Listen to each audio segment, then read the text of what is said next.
Hello everyone, कैसे हैं आप सब? And welcome back to our series on introductory mycology and this will be the final lecture in this section where we wrap up the foundation concepts we have been exploring so far. So इसके बाद फिर हम नया हमारा lecture start करेंगे जो कि classification of fungi पे बेस्ड होगा। ओके, तो ये मैं सोचा था कि ये जो इंट्रोडक्टरी माइकोलॉजी है इनको 2 ही स्लाइड्स मतलब लेक्चर्स में ख़त्म कर दूं, बट फंडामेंटल्स है तो काफ़ी वास्ट है। सो ये लास्ट लेक्चर है जिसमें हम सेक्सुअलिटी के बारे में पढ़ेंगे, हैबिटेट एंड डिस्ट्रीब्यूशन देखेंगे और लाइफ साइकिल को भी थोड़ा बहुत लुकअप करेंगे। Okay, let's begin. So the first topic is हेटेरोकैरियोसिस। What do you mean by हेटेरोकैरियोसिस? हमने पुराने लेक्चर में देखा था न्यूक्लियस के बारे में और उसके meiotic division, mitotic division, crossing over कैसे होती है ना। तो हेटेरोकैरियोसिस क्या होता है? What do you mean by heterokaryosis? The term itself depicts hetero plus karyosis. Okay, hetero means different,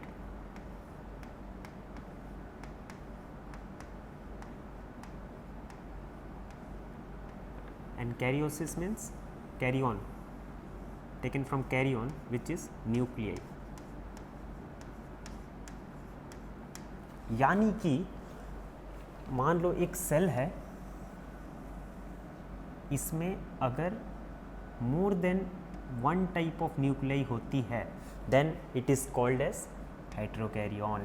okay okay, तो अब ये जो 2 न्यूक्लियस है, ठीक है, ये सेम भी हो सकता है, डिफरेंट भी हो सकता है।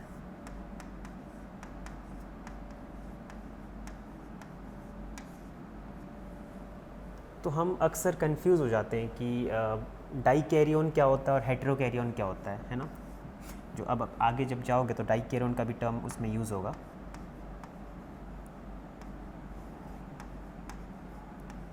डाइकैरियंस वर्सेस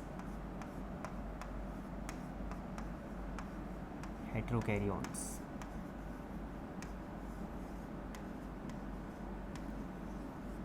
ओके, डाइकैरियंस का मतलब क्या होता है कि the nucleus it may be same, it may be different. Okay, लेकिन डाई का मतलब क्या होगा? एक सेल में 2 न्यूक्लियस कंपलसरी रहेगा।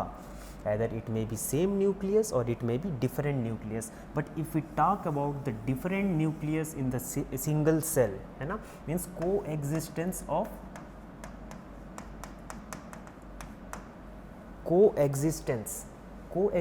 of 2 different nuclei in a single cell, it is always different nuclei। okay, then in that case it will be called as heterokaryon। यानी कि डाइकैरियंस के अंदर हेटेरोकैरियन भी आ सकता है, होमोकैरियंस मतलब सेम टाइप ऑफ न्यूक्लियस भी आ सकता है, लेकिन हेटेरोकैरियंस के अंदर ओनली जब 2 डिफरेंट टाइप ऑफ न्यूक्लियाई होंगे तभी वो हेटेरोकैरियन कहलाएगा। ओके, तो कभी कभार ये सिंक्रोनसली भी वर्ड यूज़ किया जाता है, बट इसका जो मेन कंसेप्ट है वो यही है।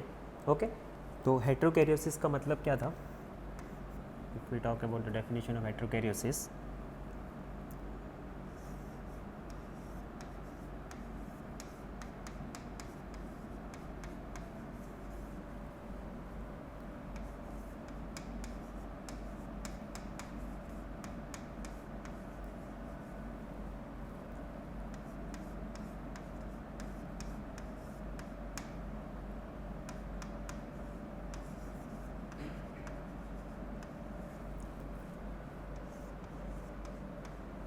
genetically dissimilar nuclei in same cell is called heterokaryosis।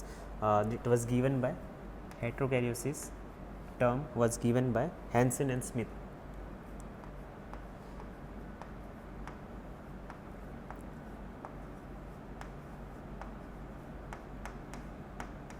in the year 1932। किसमें दिया था? Botrytis cinerea।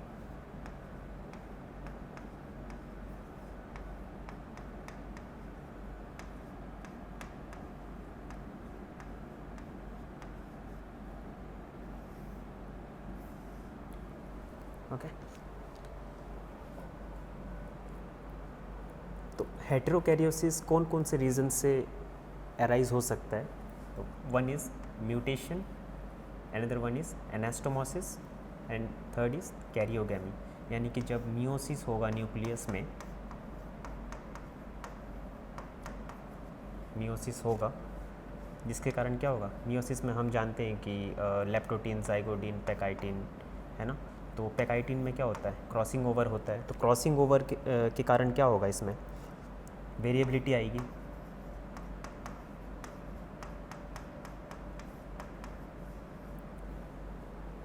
ओके, वेरिएबिलिटी आने के कारण क्या होगा, डिफरेंट स्ट्रेन्स, डिफरेंट रेसेस बनेंगे।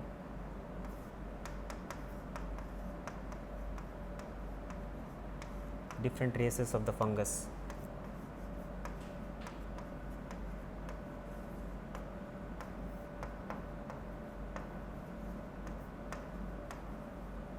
ओके, तो सेक्सुअल रिप्रोडक्शन का अल्टीमेट एम क्या होता है, for the creation of variability. Okay, हाँ, तो म्यूटेशन क्या होता है, देखो जो फंगस होती है ना, वो हैप्लॉइड कंडीशन में होती है मोस्ट कॉमनली, हाँ। और चांसेस ये होता है कि उसमें म्यूटेशन के चांसेस बहुत ज़्यादा रहता है, जैसे कि होमोकैरियोटिक जो कंडीशन होता है,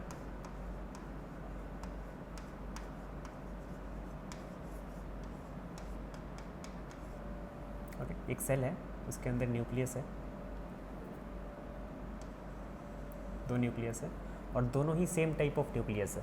ठीक, तो ये जो कंडीशन होता है ये बहुत ही अनस्टेबल होता है या रेयर होता है। ठीक, और चांसेस ये होते हैं कि इनके अंदर किसी भी तरीके से म्यूटेशन हो जाए, किसी भी म्यूटाजेंस के कारण ओके म्यूटेशन हो गया और इस न्यूक्लियस का जो वो था, है ना, ये चेंज हो गया।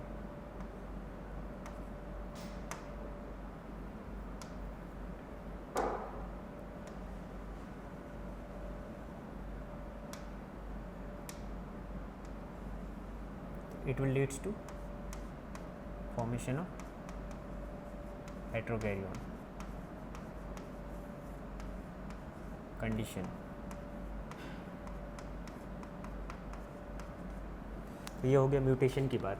अब हम चलते हैं एनास्टोमोसिस। एनास्टोमोसिस क्या होता है, दो सोमैटिक हाइफी का फ्यूजन इज कॉल्ड एनास्टोमोसिस। तो इसमें क्या होगा,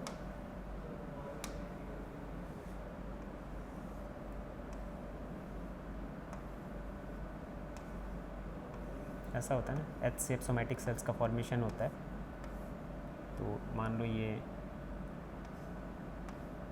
न्यूक्लियस है, ये दोनों अलग अलग हाइफे था, फिर बाद में ये फ्यूज़ हुआ, ठीक है, और इन्होंने अपना प्लाज्मोगैमी हुआ एंड देन ये न्यूक्लियस क्या हो गया, लेटर बाद में क्या होगा, ये इधर ट्रांसफ़र कर देगा। तो इस कारण से क्या होगा, ये कंडीशन अराइज हो जाएगा। तो ये भी क्या होता है, ultimately leads to heterokaryon condition, anastomosis. And karyogamy तो हमने देख ही लिया था, है ना। ओके, तो एनास्टोमोसिस जो मेथड है, this method is used for making heterokaryosis in laboratory. ठीक है, ये जो मेथड होता है ये लेबोरेटरी में हम यूज़ करते हैं,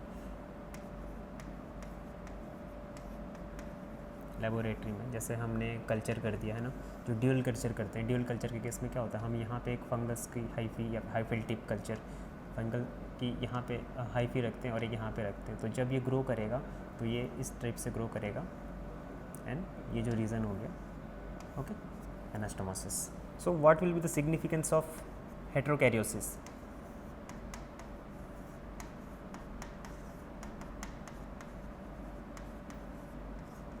सिग्निफिकेंस क्या होता है, हेट्रोकैरियोसिस जो रहता है वो पैरासेक्सुअल साइकिल का फर्स्ट स्टेप होता है।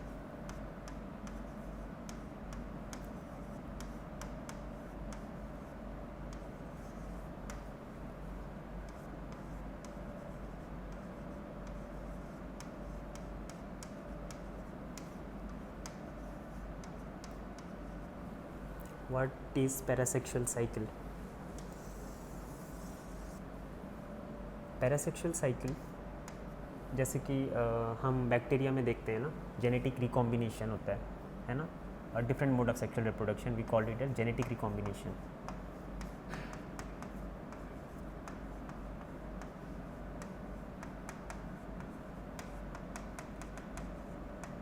जेनेटिक रिकॉम्बिनेशन जैसे हम बैक्टीरिया में देखते हैं, बैक्टीरिया में कौन कौन सा फॉर्म ऑफ जेनेटिक रिकॉम्बिनेशन देखते हैं, सेक्सुअल रिकॉम्बिनेशन देखते हैं। जैसे कि कंजुगेशन हो गया, ट्रांसडक्शन हो गया, या फिर ट्रांसफॉर्मेशन। कंजुगेशन, ट्रांसडक्शन, तो ये जो हो गया ये जेनेटिक रिकॉम्बिनेशन होता है बैक्टीरिया में। उसी प्रकार फंगस में भी एक novel method of sexual reproduction recombination खोजा गया जिसको बोलते हैं पैरासेक्सुअल साइकिल। ओके, इसको दिया था किसने? Pontecorvo and Ropar.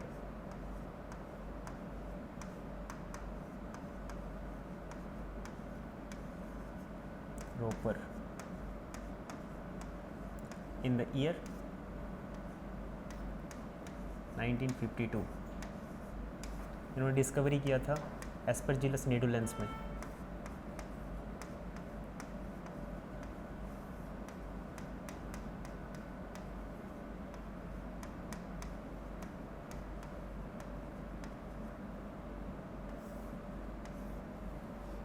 Okay, तो ये जो पैरासेक्सुअल साइकिल होता है वही फंगस में होते हैं जो एसेक्सुअली रिप्रोड्यूस करते हैं,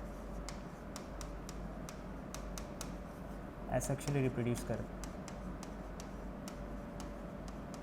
जैसे कि हमारे wide group of anamorphic fungi,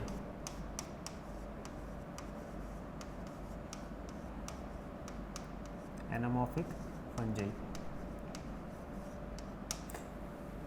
जितने भी सारे एनामॉर्फिक फंजी होते हैं उनमें पैरासेक्सुअल साइकिल प्रेजेंट होता है। इन सिमिलर टर्म हम पैरासेक्सुअल साइकिल को क्या सकते हैं, इसमें जो सोमैटिक सेल्स में ही ये पैरासेक्सुअल साइकिल होता है, मीन्स जो सेक्सुअल रिकॉम्बिनेशन होता है ये सोमैटिक सेल में ही होता है और ये इनमें मियोसिस नहीं होता है ना। ओके, इसमें क्रॉसिंग ओवर एब्सेंट होता है बिकॉज क्रॉसिंग ओवर मियोसिस का ही कैरेक्टरिस्टिक फीचर है। लेकिन पैरासेक्सुअल साइकिल में क्या होता है, इसमें माइटोटिक क्रॉसिंग ओवर होता है, mitotic crossing over, because it was present in, ये किस में होता है, सोमैटिक सेल्स में होता है।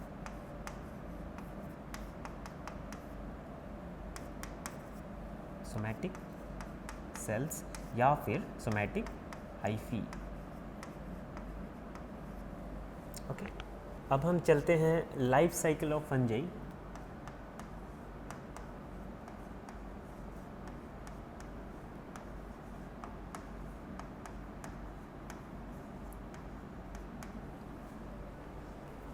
लाइफ साइकिल ऑफ फंजाई, इसमें देखो सबसे पहले अगर कोई सोमैटिक हाइफी हुआ, मान लो ये एन कंडीशन में है, ठीक है। अब ये एन कंडीशन और दूसरा कोई सोमैटिक हाइफी हुआ वो एन कंडीशन, ठीक है, एन प्लस एन, ये मिलके क्या बनेगा, फिर बाद में फ्यूज़ होगा, प्लाज्मोगैमी होगा, फिर कैरियोगैमी होगा, तो 2n का फॉर्मेशन होगा। अब नेचर में 2n तो ओनली जाइगोट के फॉर्म में ही एग्जिस्ट करता है। 2n को क्या बोलते हैं हम लोग, जाइगोट। अभी 2n में क्या होगा, मियोसिस होगा,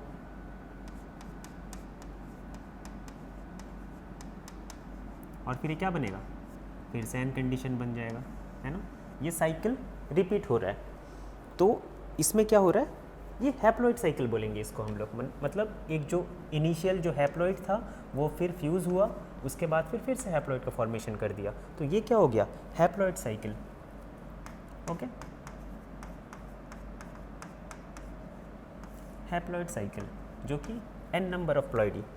अब डिप्लॉइड साइकिल में क्या होगा, डिप्लॉइड में क्या होगा कि जो पहला जो ऑर्गेनिज्म था वो 2n कंडीशन था, उसमें क्या हुआ, उसमें मियोसिस हुआ, गैमीट्स बने, फ्यूज़ हुआ, फिर से 2n का फॉर्मेशन कर दिया। तो ये क्या साइकिल हुआ, डिप्लॉइड साइकिल।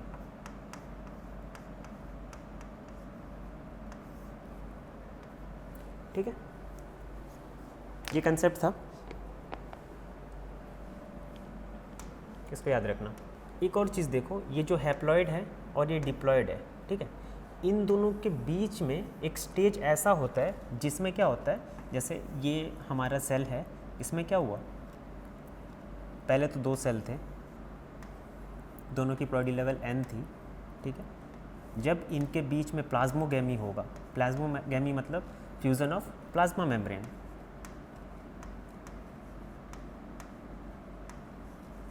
तो फिर ये क्या बनेगा, n+n condition. The feature which I explain now is exclusively found in fungus. ठीक है, ये जो n+n कंडीशन होता है जिसको हम लोग क्या बोलते हैं, डाइकैरियोटिक कंडीशन, यानी कि डाइकैरियन।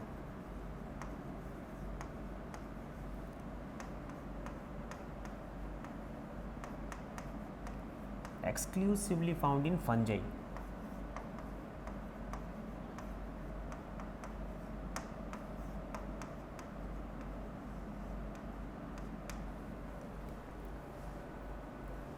ओके, तो ये जो थर्ड फेज हो गया, apart from the haploid phase and diploid phase, the dikaryon phase जो थर्ड फेज हो गया, ये हमें कौन से फंगस में मिलते हैं ग्रुप में, सबसे पहले एस्कोमाइकोटा, एस्को एंड बेसिडियो में मिलते हैं ये। उसमें भी डिपेंड करता है, एस्को में शॉर्ट लिव्ड होती है, बेसिडियो में लॉन्ग लिव्ड होती है, वो हम लोग आगे देखेंगे। Okay, now life cycle according to Rapper 1954 describes 7 basic type of life cycles in fungi। देखेंगे हम कौन से 7 basic types of life cycle होती है फंजाई में। सबसे पहले अर्लियर हमने डिस्कस किया था हैप्लॉइड साइकिल। हैप्लॉइड साइकिल जो होता है वो मोस्ट कॉमनली होता है।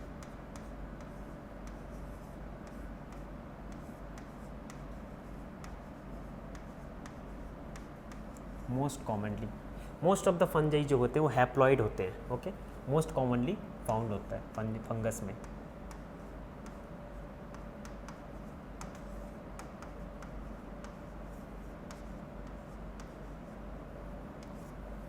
ठीक है, ये था हैप्लॉइड साइकिल। अब क्या है डिप्लॉइड साइकिल। डिप्लॉइड साइकिल क्या था, जिसमें क्या होगा, उसका जो सोमैटिक बॉडी रहेगा वो 2n कंडीशन में होगा। ओके, ओनली जब गैमीट्स बनेगा तभी ही वो n कंडीशन होगा, otherwise it becomes 2n condition. इसका कुछ एग्जांपल लिख लेते हैं हम, जैसे ऊमाइकोटन फंजाई हो गया।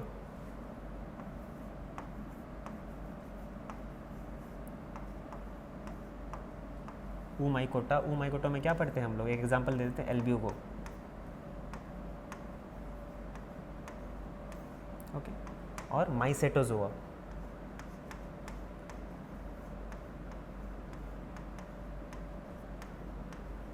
माइसेटोजोआ, जितने भी प्लाज्मोडियम स्टेज वाले फंगस होते हैं। और एक है असेक्सुअल साइकिल। असेक्सुअल साइकिल मतलब हमने देखा था कि हैप्लॉइड मोस्टली जो फंगस होते हैं वो हैप्लॉइड स्टेज में होते हैं। असेक्सुअल साइकिल में क्या होगा कि ये जो सोमैटिक स्ट्रक्चर हो गया, ओके, हैप्लॉइड कंडीशन हुआ, अब ये वाला कंडीशन ब्रेक हो गया किसी रीज़न से, तो ये क्या करेगा, फिर से ये ग्रो कर जाएगा। तो ये कंडीशन होता है असेक्सुअल कंडीशन। इसमें इस प्रोसेस को क्या बोलते हैं, फ्रैगमेंटेशन।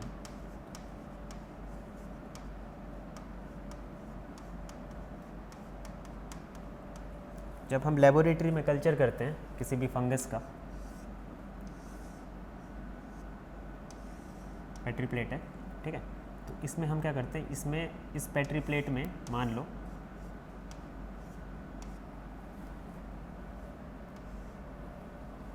हमारे पास फंगस ग्रोथ हुआ था।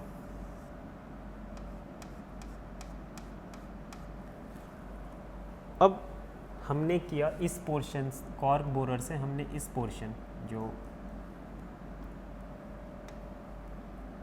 ये वाली जो पोर्शन है इसको ले लिया। अब इसको हमने दूसरे पेट्री प्लेट पे ट्रांसफ़र कर दिया। ठीक है, इसमें पीडीए था, अब ये क्या करेगा, ये ग्रो कर जाएगा। हाइफिल टिप कल्चर, इसमें हमने इनिशियल जो टिप होती है उसी को लिया हुआ है, हाइफिल टिप है ना, तो उसको कल्चर किया। तो ये होता है, मतलब मोस्ट कॉमनली मेथड है ये एसेक्सुअल साइकिल, जो हम लेबोरेटरी में कल्चर करते हैं किसी भी फंगस को, तो वो फ्रैगमेंटेशन के मोड से करते हैं, यानी कि asexual cycle most common in laboratory. उसके बाद हम देखते हैं हैप्लोडिप्लॉन्टिक साइकिल, है ना। सबसे पहले हमने देख लिया हैप्लॉइड साइकिल, फिर असेक्सुअल साइकिल, फिर डिप्लॉइड साइकिल क्या होता है। अब हम देखेंगे हैप्लोडिप्लॉन्टिक साइकिल। हैप्लोडिप्लॉन्टिक साइकिल क्या होता है, ये exhibit true alternation of generation को एग्जिबिट करता है हैप्लोडिप्लॉन्टिक। जैसे हम एल्गी में देखते हैं या फिर हायर प्लांट्स में ही देख लो, हायर प्लांट्स में क्या होता है कि n और 2n क्लियर कट डिफ्रेंशिएशन होता है, इसको हम लोग अल्टरनेशन ऑफ जनरेशन कहते हैं। ओके, तो हैप्लोडिप्लॉन्टिक साइकिल जो होता है वो किस में पाया जाता है? ब्लास्टोक्लेडियल्स, ब्लास्टोक्लाडियोमाइकोटा हमें हम लोग पढ़ेंगे, एग्जाम्पल बस लिख रहते हैं अभी।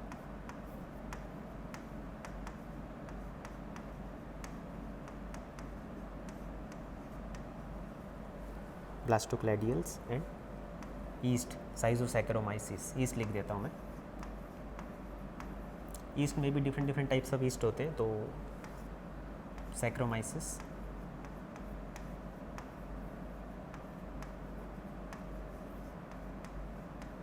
सेरिवेसी,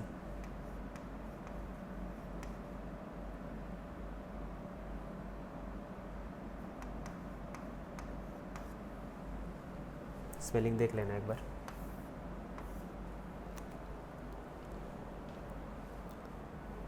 तो ये जो एग्जिबिट करता है haplodiploid life cycle true alternation of generation.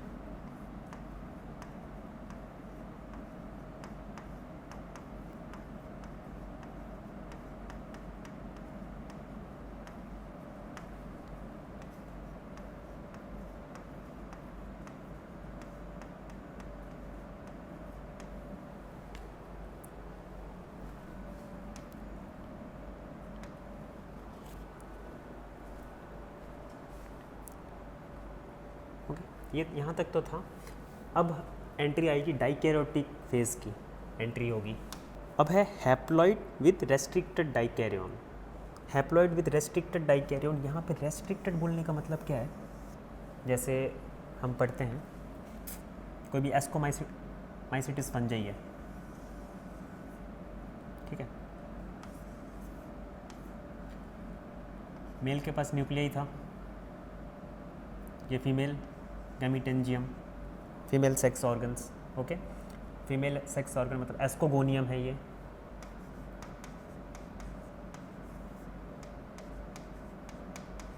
एस्कोगोनिया है, ये एंथ्रेडिया है,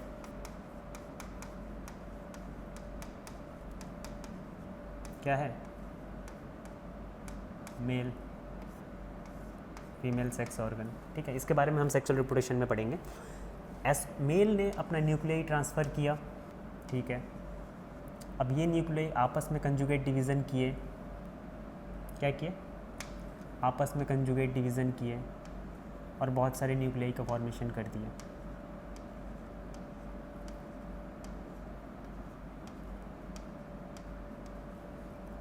अब क्या हुआ?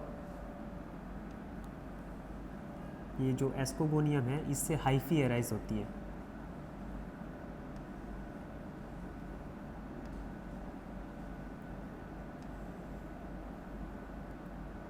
अब ये जो न्यूक्लियाई है ये यहाँ पे शिफ्ट हो जाती है,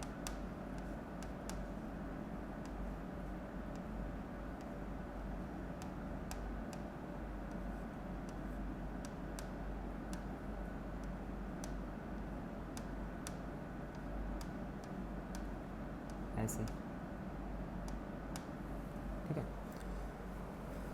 फिर जो लेटर स्टेज में इसमें क्या होता है? डाइकैरियोटिक कंडीशन अराइज होता है, मतलब ये, ओके।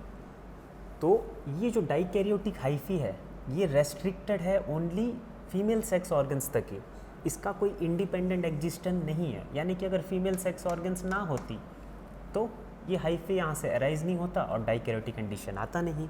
तो ये रेस्ट्रिक्टेड है, restricted up to ascogonial hyphae, okay. तो इसीलिए हम इसको हैप्लॉइड साइकिल कह रहे हैं। हैप्लॉइड मोस्ट कॉमन जो फंगस होती है वो तो हैप्लॉइड होती है, लेकिन क्या हो गया इस केस में भी? क्या हो गया? अगर डाइकैरियन कंडीशन आता है, यानी कि ये डाइकैरियन कंडीशन N+N कंडीशन अगर आता है तो वो रेस्ट्रिक्टेड वे पे आता है, ओके। वो इंडिपेंडेंटली नहीं होता है, वो डिपेंड करता है एस्कोगोनियल हाइफी के ऊपर, ओके, ठीक है। तो इसमें हम क्या लिखते हैं? Most of the ascomycotan fungi, Ascomycota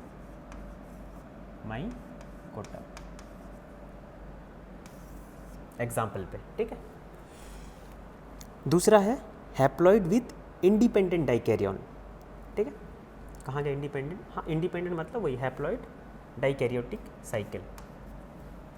haploid dikaryotic cycle क्या होगा, इसमें इसका एग्जिस्टेंस इंडिपेंडेंटली नहीं था, लेकिन इसमें क्या होगा, ये इंडिपेंडेंटली एग्जिस्ट कर पाएगा। जो उसका एग्जाम्पल क्या है, जो हायर फंजाई होती है हमारी, बेसिडियो माइकोटा। इसमें हम 3 तरीके के माइसीलियम पढ़ते हैं, एक प्राइमरी माइसीलियम, एक सेकेंडरी माइसीलियम, एक टर्सरी माइसीलियम। ठीक है, जो टर्सरी माइसीलियम होती है वो भी n+n कंडीशन होती है, सेकेंडरी माइसीलियम भी n+n कंडीशन होती है, प्राइमरी माइसीलियम मोनोकैरियोटिक कंडीशन होती है। ठीक है, तो अगर ये टर्सरी माइसीलियम क्या होता है, n+n कंडीशन होता है, इसका इंडिपेंडेंट एग्जिस्टेंस होता है in the form of fruiting body. अब मशरूम देखते हैं ग्रो करता है ऐसे फेरी रिंग्स में ऐसी, तो ये जो स्ट्रक्चर है जो मशरूम को ग्रो करने में हेल्प करता है, ठीक है, तो ये जो स्ट्रक्चर है, ये जो इसकी रूट की तरफ फैली होती है, ये क्या होती है, it is nothing but tertiary mycelium. ठीक है, तो ये फ्रूटिंग बॉडी का फॉर्मेशन करता है। Mushroom is nothing but fruiting body.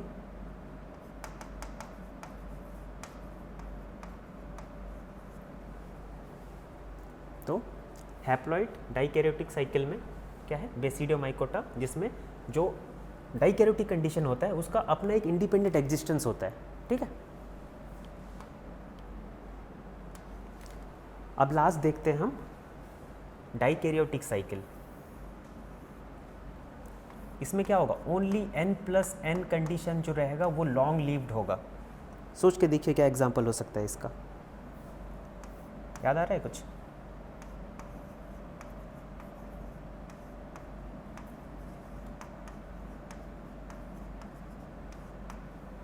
Wait rust के केस में अगर हम देखते हैं तो इसमें क्या होता है, PAUTB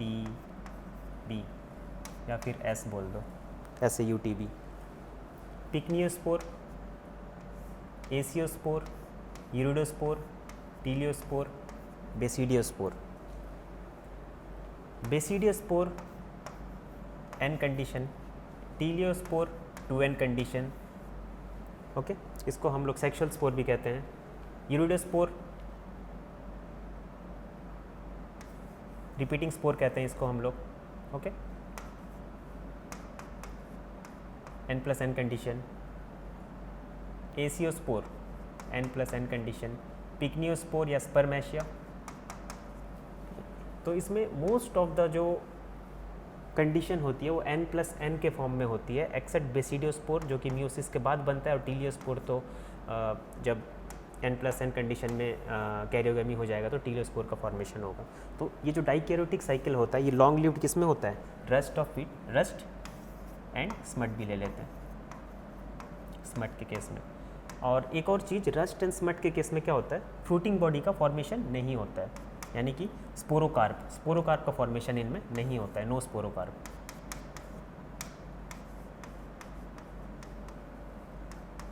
नो स्पोरोकार्प। इसमें जैसे हम पढ़ते हैं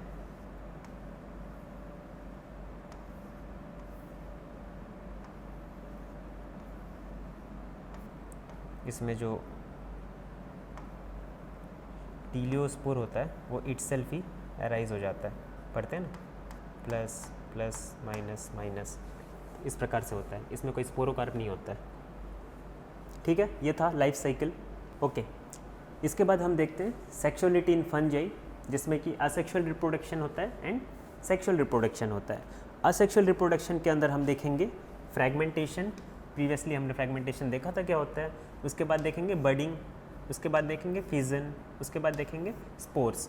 अगर एसेक्सुअल रिप्रोडक्शन में स्पोर के थ्रू रिप्रोड्यूस कर रहा है तो वो जो स्पोर्स होगी वो माइटोस्पोर्स होगी, बिकॉज वहाँ पे माइटोटिक डिवीजन हो रहा है। लेकिन मियोटिक डिवीजन किस में होता है, meiotic division is the characteristic feature of sexual reproduction. ठीक, इसमें देखते हैं फ्रैगमेंटेशन, जो मैंने कहा था कि best method to be utilised in laboratory. ठीक है,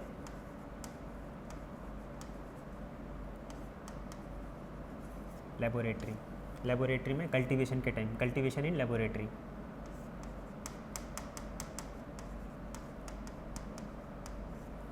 लेबोरेटरी कल्टीवेशन में यूज़ होता है फ्रैगमेंटेशन, जिसमें कि मैंने कहा था कि फ्रैगमेंट्स लेके दूसरे बैटरी प्लेट में लगा दो तो फिर ग्रो कर जाता है फंजाई। ओके, बडिंग का एग्जांपल क्या देखेंगे हम लोग, जो ईस्ट होती है, सैक्रोमाइसिस सेरिवेसी ईस्ट होगी हमारी, तो ईस्ट में बडिंग होता है। बडिंग में क्या होता है, जैसे ये एक ईस्ट है, उसके बाद ऐसे प्रोट्रूजन से आएगी, उसके बाद ये न्यू सेल में ग्रोथ कर जाएगी, बाद में ये डिटैच हो जाएगा, तो ये 2 बन जाएगी। ठीक, ये था बडिंग। बडिंग ईस्ट में होता है, सैक्रोमाइसिस सेरिवेसी। फिजन, फिजन भी ईस्ट में होता है, लेकिन इसमें लिख देते हैं एग्जाम्पल,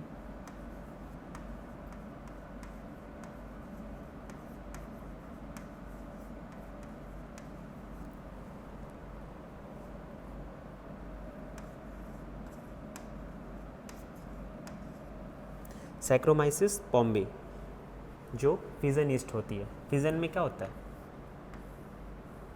ये सेल था,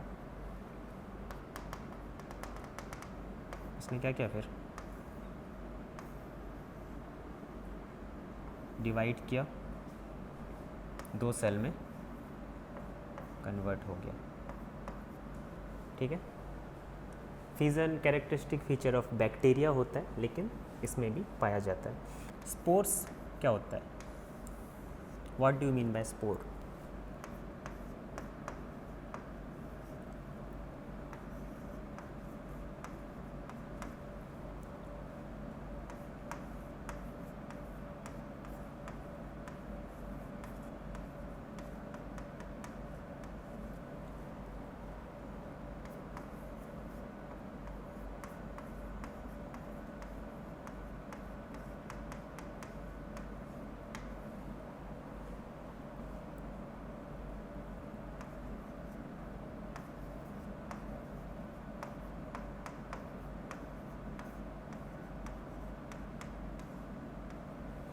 Spore is defined as any small propagative, reproductive or survival unit which is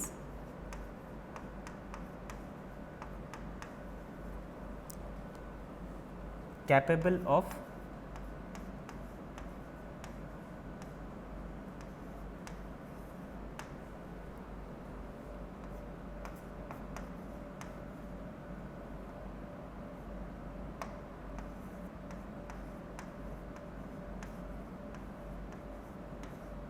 independent existence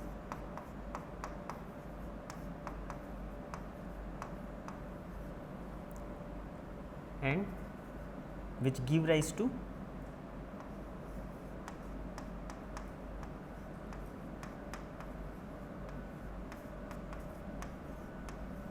new individual.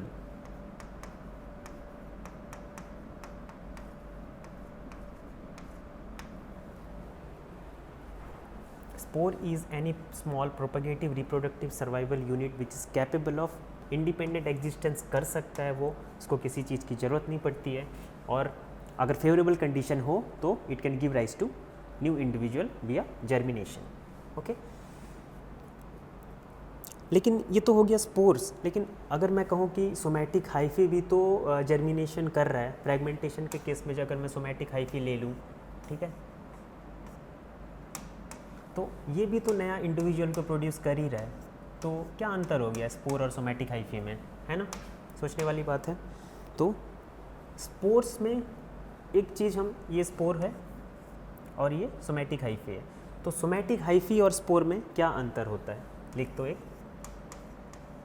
Spore versus somatic hyphae.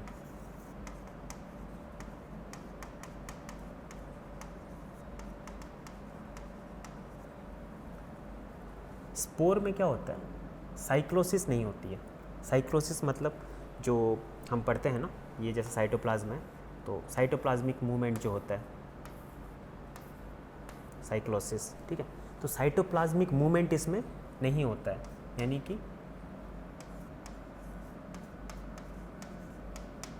Cyclosis नहीं होता है किसमें, स्पोर में, ठीक है, स्पोर में साइक्लोसिस नहीं होता है, स्पोर के पास स्मॉल वाटर कंटेंट होता है,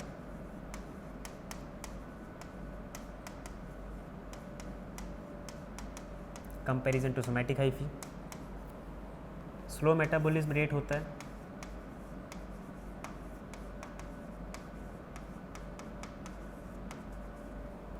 एंड इसमें क्या होता है स्पोर में, क्योंकि ये एक्टिव है तो इसके पास वैक्यूल्स नहीं होते। हम लोग पहले भी पढ़े थे ना कि जिसमें वैक्यूल है मतलब उसमें डिवीज़न की जो कैपेसिटी होती है वो कम हो जाती है, तो इसमें वैक्यूल्स नहीं होती है, ये पूरा एक्टिवली डिवाइडिंग सेल है, इसके पास वैक्यूल्स लैक होती है। ओके, तो ये डिफरेंस था स्पोर और सोमैटिक हाइफी में। अब हम देखते हैं माइटोस्पोर्स, कौन कौन से टाइप ऑफ माइटोस्पोर्स होते हैं। टाइप ऑफ माइटोस्पोर्स, इसमें हम देखेंगे स्पोरेंजियोस्पोर्स,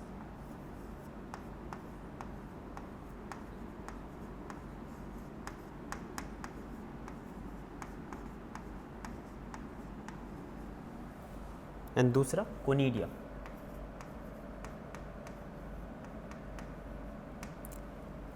स्पोरेंजियोस्पोर्स मतलब ऐसे स्पोर्स जो इंटरनली बनेंगे स्पोरेंजिया के अंदर। Okay, sporangia is a sac like structure जिसके अंदर स्पोर्स बनेंगे, दैट इज, ठीक है, इसके अंदर ऐसे स्पोर्स रहेगा, ये स्पोरेंजियोस्पोर्स होती है। These are undifferentiated and specialised hyphae. जो स्पोरेंजियोस्पोर्स बनेंगे, ये जो आप देख रहे हैं ये क्या है, कोनिडियोफोर। अब हाँ कुछ टर्म आता है जैसे स्पोरेंजिया, कोनिडिया, कोनिडियोफोर। ये फोर का मतलब क्या होता है, एक स्पेशलाइज्ड हाइफी होती है, ठीक है। ये जो फंगस की जो बहुत सारी हाइफी होती है उसमें एक स्पेशलाइज्ड टाइप ऑफ हाइफी होती है जो कि क्या बियर्स करती है अपने ऊपर, एक सैक लाइक स्ट्रक्चर को बियर करेगी जिसके अंदर स्पोर्स होंगी।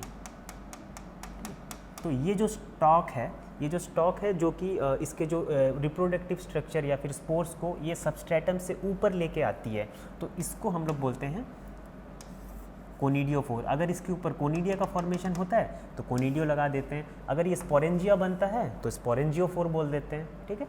तो स्पोरेंजियोस्पोर्स में दो टाइप होते हैं, एक होता है प्लानोस्पोर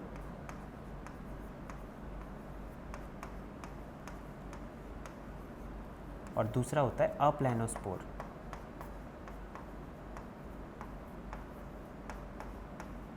हमेशा याद रखेंगे जब भी प्लानोस्पोर्स आएगा इसका मतलब वो मूवमेंट शो करती है ना, जैसे कि जूस्पोर।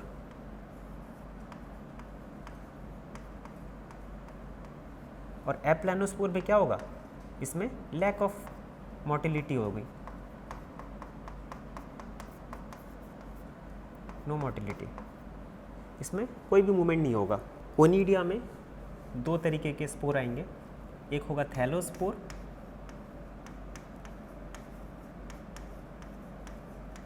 और एक होगा कोनिडियोस्पोर।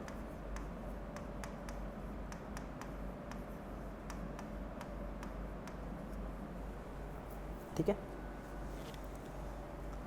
देखो थैलोस्पोर का मतलब क्या समझ रहे हो, थैलस है ना, थैलस स्पोर का फॉर्मेशन करेगा। मान लो ये एक थैलस है, एक अनफेवरेबल कंडीशंस में क्या करेगा, ये जो इसका हाइफी है ये एक सेल की तरह ही होगी। सेल का मतलब क्या होता है, कोई कंपार्टमेंट, कोई रूम, है ना।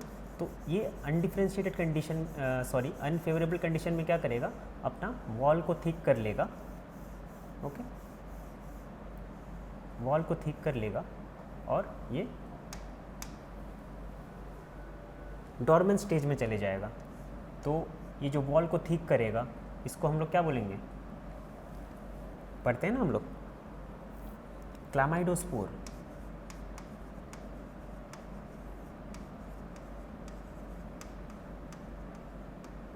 ये एक फॉर्म ऑफ रेस्टिंग स्पोर होती है, ठीक है। तो थैलोस्पोर के अंदर अगर थैलस के थ्रू कोई स्पोर का फॉर्मेशन हो रहा है तो वो थैलोस्पोर कहलाएगा। क्लाइमिडोस्पोर इज अ टाइप ऑफ थैलोस्पोर। और एक स्पोर होती है जिसको हम लोग बोलते हैं क्या, आर्थ्रोस्पोर्स।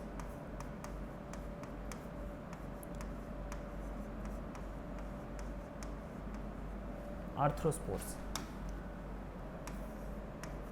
थैलोस्पोर के अंदर कौन कौन से आते हैं? क्लाइमेडोस्पोर एंड आर्थ्रोस्पोर। आर्थ्रोस्पोर में भी ना दो टाइप का होता है। आर्थ्रोस्पोर्स में 2 टाइप के होते हैं, एक एंडोजीनियसली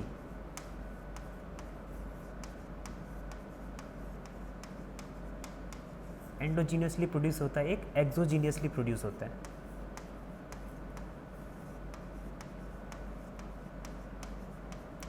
आर्थ्रोस्पोर्स को इसका सिनोनिमस नेम क्या है आर्थ्रोस्पोर का? ईडिया। जो कि शुगर रीड कंडीशन में ग्रो करता है तो उसको हम लोग टॉरिला स्टेज कहते हैं, हम पढ़ते हैं।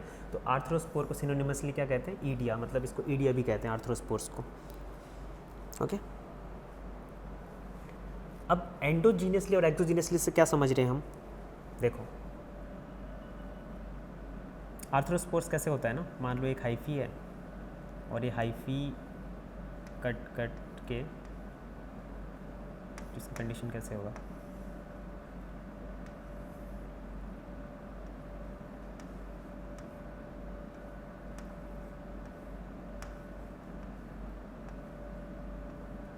ये इस टाइप से ये डिफरेंट फ्रैगमेंट्स डिफरेंट फॉर्म में जाके जर्मिनेट कर जाता है।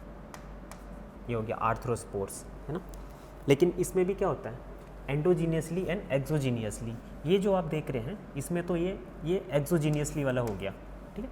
एंडोजीनियसली में क्या होगा कि मान लो इसी को देखते हैं,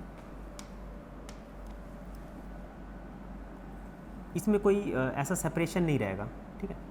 इसमें कोई ऐसे कोई सेप्टा वगैरह नहीं, सेप्टा टाइप से नहीं रहेगा कि जो इसको इस तरीके से सेपरेट करे इंडिविजुअल। तो इसमें क्या होगा, जो आप 2 सेल के बीच में जो एक सेल देख रहे हैं, ठीक है, ये सेल अपना साइटोप्लाज्म को लूज़ कर देगा, ठीक है। ये सेल अल्टरनेटिव सेल्स अपने साइटोप्लाज्म को लूज़ करेंगे ताकि ये सेल जो है डिस्पर्स हो सके, है ना। तो इस केस में कंडीशन कैसे होगा? इसने जब अपना साइटोप्लाज्म लूज़, ये जब अपना साइटोप्लाज्म लूज़ करेगा तो ये हो गया,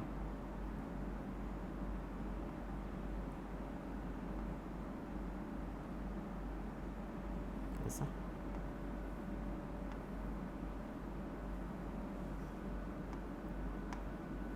है ना। तो देखो इस केस में क्या होगा, ये अपना ये रेमिनेंट्स रहेगा कि इसके पास एक सेल था इसमें भी, तो इस तरीके से ये मूवमेंट करेगा, ठीक है। तो एंडोजीनियसली में क्या होगा, इसने अपना बलिदान दे दिया ताकि ये 2 डिस्पर्स हो सके। इस तरीके से अल्टरनेटिव सेल्स जो होंगे वो अपना साइटोप्लाज्म लूज़ कर देगा और जो इसके अल्टरनेटिव सेल है इनको डिस्पर्स कर देगा। तो ये हो गया एंडोजीनियसली, ठीक है। एक्सोजीनियसली एंडोजीनियसली अब समझ आ गया आपको। कोनिडियोस्पोर जो होता है वो ट्रू कोनिडिया होता है, जिसके बारे में हम आगे पढ़ेंगे। True conidia, conidia formation, this is the characteristic feature of anamorphic fungi. Okay, हम देखे थे स्पोरेंजियोस्पोर के अंदर 2 आते हैं, प्लानोस्पोर, अप्लानोस्पोर। प्लानोस्पोर के बारे में थोड़ा सा डिस्कस करते हैं, जो कि जूस्पोर होता है। अब जूस्पोर स्पोरेंजियोस्पोर के अंदर आता है, तो फिर ये होगी हमारी स्पोरेंजिया,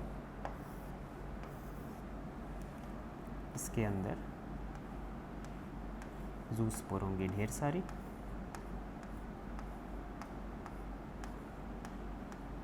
ठीक है। ये जो आप देख रहे हैं ना, ये फ्लैजिला है, क्या है? फ्लैजिलिया फॉर मूवमेंट। अब इसमें भी क्या होता है, फ्लैजिला 2 टाइप के होते हैं, फ्लैजिला आर ऑफ 2 टाइप्स।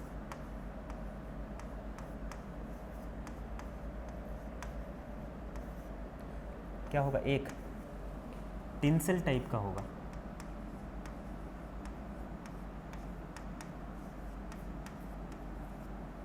और दूसरा क्या होगा, विप्लैश।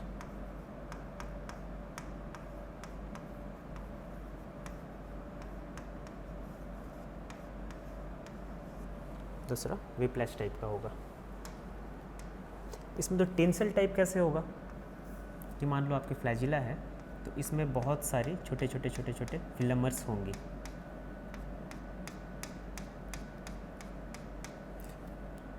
इस जो फिलामेंट्स को हम लोग क्या कहते हैं, मैस्टिगोनीम्स।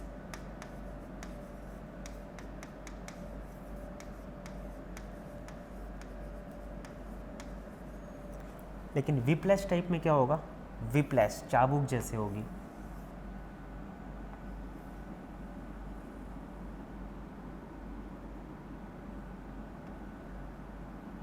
ठीक है, मतलब यहाँ से जो बेस होगा, इसका बेस क्या होगा, थोड़ा सा चौड़ा होगा, ब्रॉड बेस, वाइड बेस,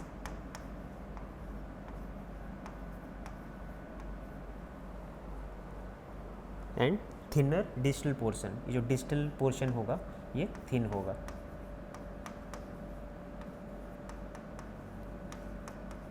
चाबुक जैसे होता है, चाबुक की तरह। ठीक है,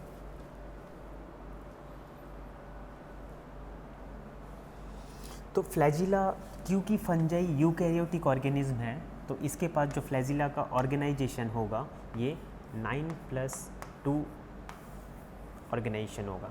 ठीक है, फ्लैजिला का हम लोग आगे देखेंगे 9+2 ऑर्गेनाइजेशन कैसे दिखता है। ठीक है, ओके।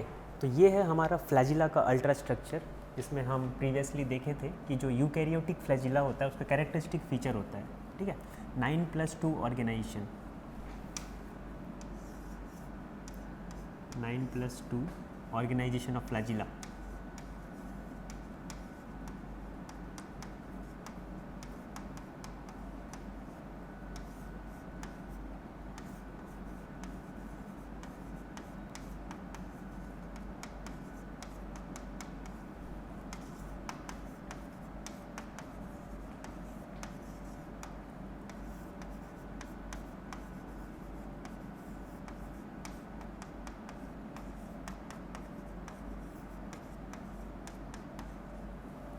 ठीक है,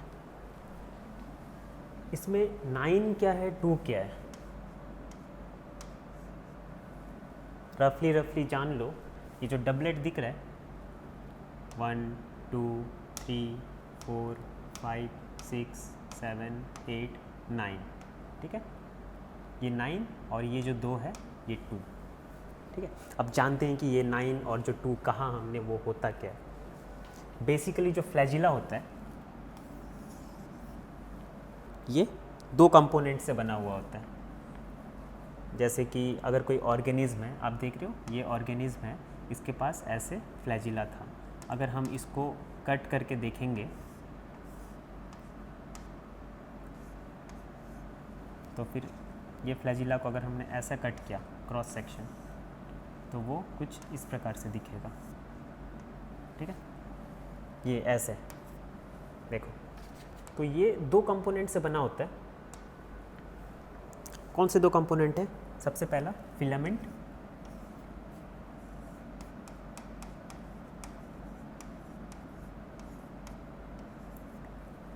filaments and basal body.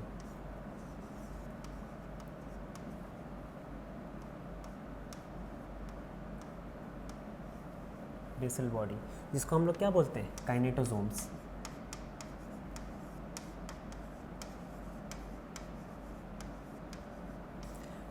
Old world में इसका नाम क्या था? कहीं कहीं पे देखना, आप बुक पढ़ोगे आपको दिखेगा ब्लीफेरोप्लास्ट।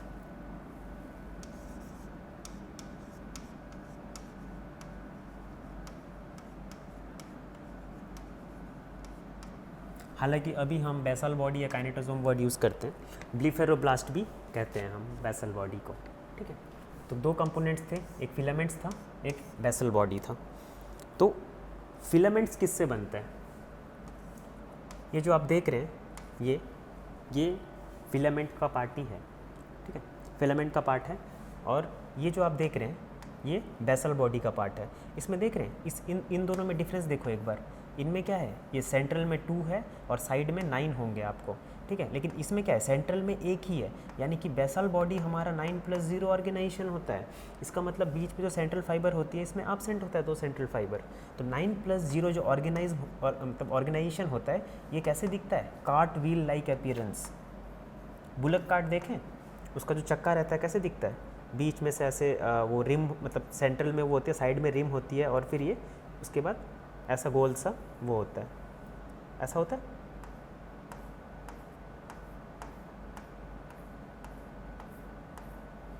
ऐसी होती है ना कुछ इस टाइप का, तो ये कार्ट व्हील अपीयरेंस दे रहा है।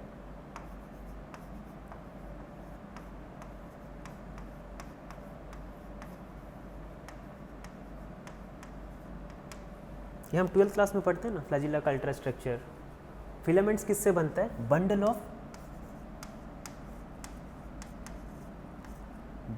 Of microtubules. साइटोस्केलेटन में पढ़ते हैं हम माइक्रोफिलामेंट्स, माइक्रोट्यूब्यूल्स।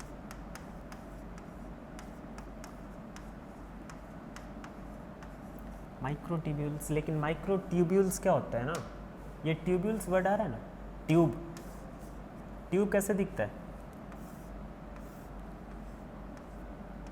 सिलेंड्रिकल पोर्शन होता है और बीच से क्या होता है? हॉलो होता है। ये देख रहे हो? अगर मैं एक ट्यूब्स दिखाऊं आपको ऐसे, ये सिंगल ट्यूब देखो ऐसा है और ये बीच में हॉलो है, देख रहे हो? ये बहुत सारे ट्यूब्स है ऐसे। तो माइक्रोट्यूब्यूल्स 2 पार्ट में होते हैं इसमें। थोड़ा सा हम डिटेल, अब अल्ट्रा स्ट्रक्चर बोल ही दिए हैं तो थोड़ा डिटेल में चलते हैं ताकि हमें पता रहे कि क्या क्या स्ट्रक्चर होती है फ्लैजिला में जो कि मोटिलिटी को परफॉर्म करवाती है। ठीक है, माइक्रोट्यूब्यूल्स किन से बनता है? प्रोटोफिलामेंट से।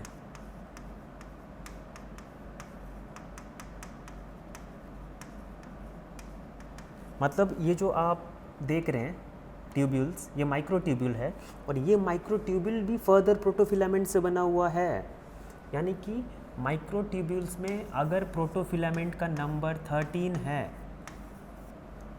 तो फिर वो ए माइक्रोट्यूब्यूल होगा, ए ट्यूब्यूल। और अगर 10 प्रोटोफिलामेंट मिलता है तो बी ट्यूब्यूल। क्या पढ़ा हमने? सबसे पहले फिलामेंट्स पढ़ा। फिलामेंट्स माइक्रोट्यूब्यूल्स का बना हुआ होता है। Microtubule, not only microtubules, bundle of microtubules का बना हुआ होता है। ठीक है, उसमें जो 9 हम लोग देख रहे हैं वो बंडल ऑफ माइक्रोट्यूब्यूल्स ही है और 2 भी बंडल ऑफ माइक्रोट्यूब्यूल्स ही है। ठीक है, तो जो माइक्रोट्यूब्यूल्स होता है वो फर्दर प्रोटोफिलामेंट से बनता है। यानी कि प्रोटोफिलामेंट्स ज्वाइन हो के एक माइक्रोट्यूब्यूल्स का फॉर्मेशन करता है। ठीक है, अब अगर 13 प्रोटोफिलामेंट हुआ तो उसको ए ट्यूब्यूल बोल रहे हैं, 10 प्रोटोफिलामेंट हुआ तो बी ट्यूब्यूल बोल रहे हैं। ठीक है, ये देखो, ये ए ट्यूब्यूल मतलब इसमें कितना प्रोटोफिलामेंट्स होगा? 13। ये बी ट्यूब्यूल मतलब इसमें कितना होगा? 10 प्रोटोफिलामेंट्स। ठीक है, तो ये जो ए ट्यूब्यूल है, ये बी ट्यूब्यूल है, ये टुगेदर क्या फॉर्म करते हैं?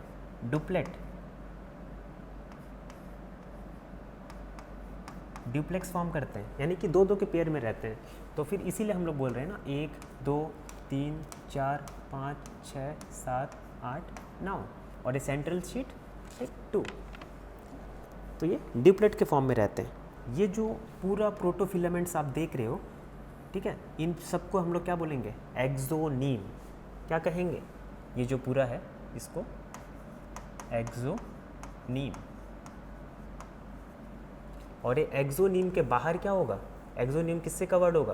Plasma membrane. ठीक है, ये जो आप देख रहे हो ना, ये जो मेम्ब्रेन देख रहे हो, ये देखो, ये जो मोटी परत है, ठीक है, ये जो है प्लाज्मा मेम्ब्रेन है। और ये पूरा जो स्ट्रक्चर अंदर बना हुआ है प्रोटोफिलामेंट्स, जिसमें ए ट्यूब्यूल्स और बी ट्यूब्यूल्स है, यानी कि माइक्रोट्यूब्यूल्स, जो ए ट्यूब्यूल बी ट्यूब्यूल है, फर्दर प्रोटोफिलामेंट से बना हुआ है ए ट्यूब्यूल बी ट्यूब्यूल। तो ये क्या रहेगा? ये सराउंड रहेगा प्लाज्मा मेम्ब्रेन से, लेकिन इसको हम लोग क्या बोलेंगे? एक्सोनीम। ठीक है, तो axoneme is surrounded by plasma membrane. अब एक्सोनीम का जो फिलामेंट्स है, ठीक है, ये देख रहे हो, ये जो सारे फिलामेंट्स है ये एक साथ कहाँ जा रहे हैं? ये जाके देखो, ये सारे जाके एक पोर्शन में एंड हो रहा है, जिसको हम लोग बोल रहे हैं बेसल बॉडी। बेसल बॉडी का जो स्ट्रक्चर होता है, ये क्या लिखा है इसमें? Structurally identical to centriole. इसका मतलब कि 9 बेसल बॉडी का जो स्ट्रक्चर है 9+0 है, यानी कि सेंट्रियोल का भी स्ट्रक्चर क्या होगा? ऐसा ही होगा। सेंट्रियोल का भी पूछा जाए तो 9+0 ऑर्गेनाइजेशन होगा। सेंट्रियोल एंड बेसल बॉडी का 9+0, लेकिन 9+2 किसका होगा? फ्लैजिलम का होगा। ठीक है, इतना काफ़ी है। थोड़ा सा और इस डायग्राम को हम थोड़ा एक्सप्लेन कर लेते हैं, क्योंकि हमें बेसिक्स तो पता लग गई है। अब कोई भी पूछेगा तो हमें पता है अल्ट्रा स्ट्रक्चर। इसमें आप ये देख रहे हैं, ये देखो, ये जो कनेक्ट किया हुआ है डुप्लेक्स को, ये ना प्रोटीन्स का बनता है। तो ये किस प्रोटीन का बना हुआ है? ये जो है नेक्सिन प्रोटीन का बना हुआ है, नेक्सिन प्रोटीन। ठीक है, और ये जो आप देख रहे हैं, ये बाहर की तरफ, अंदर की तरफ, तो ये जो प्रोटीन का बना हुआ है ये डाइनिन प्रोटीन का बना हुआ है, जिसको हम लोग बोलते हैं डाइनिन आर्म्स।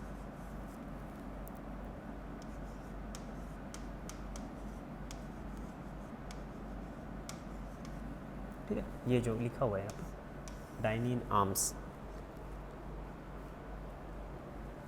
और इसमें आप देख रहे हैं ये जो बीच में ऐसे जाके ऐसे हो गया, ये दीज आर रेडियल स्पोक्स। ये जो है ये रेडियल स्पोक्स है। और ये जो क्या है बीच का, ये सेंट्रल माइक्रोट्यूब्यूल्स है, यानी कि 2 इन नंबर, हेंस 9+2 ऑर्गेनाइजेशन। ये जो एक और चीज़ देखते हैं हम, ये जो सेंट्रल माइक्रोट्यूब्यूल्स होती है और रेडियल स्पोक्स जो होती है, इनका मेन रोल क्या होता है? They involve in beat regulation.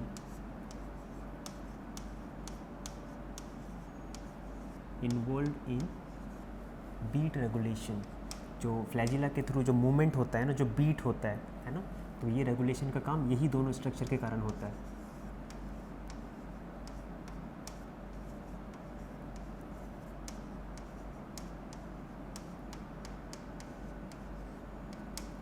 ठीक है,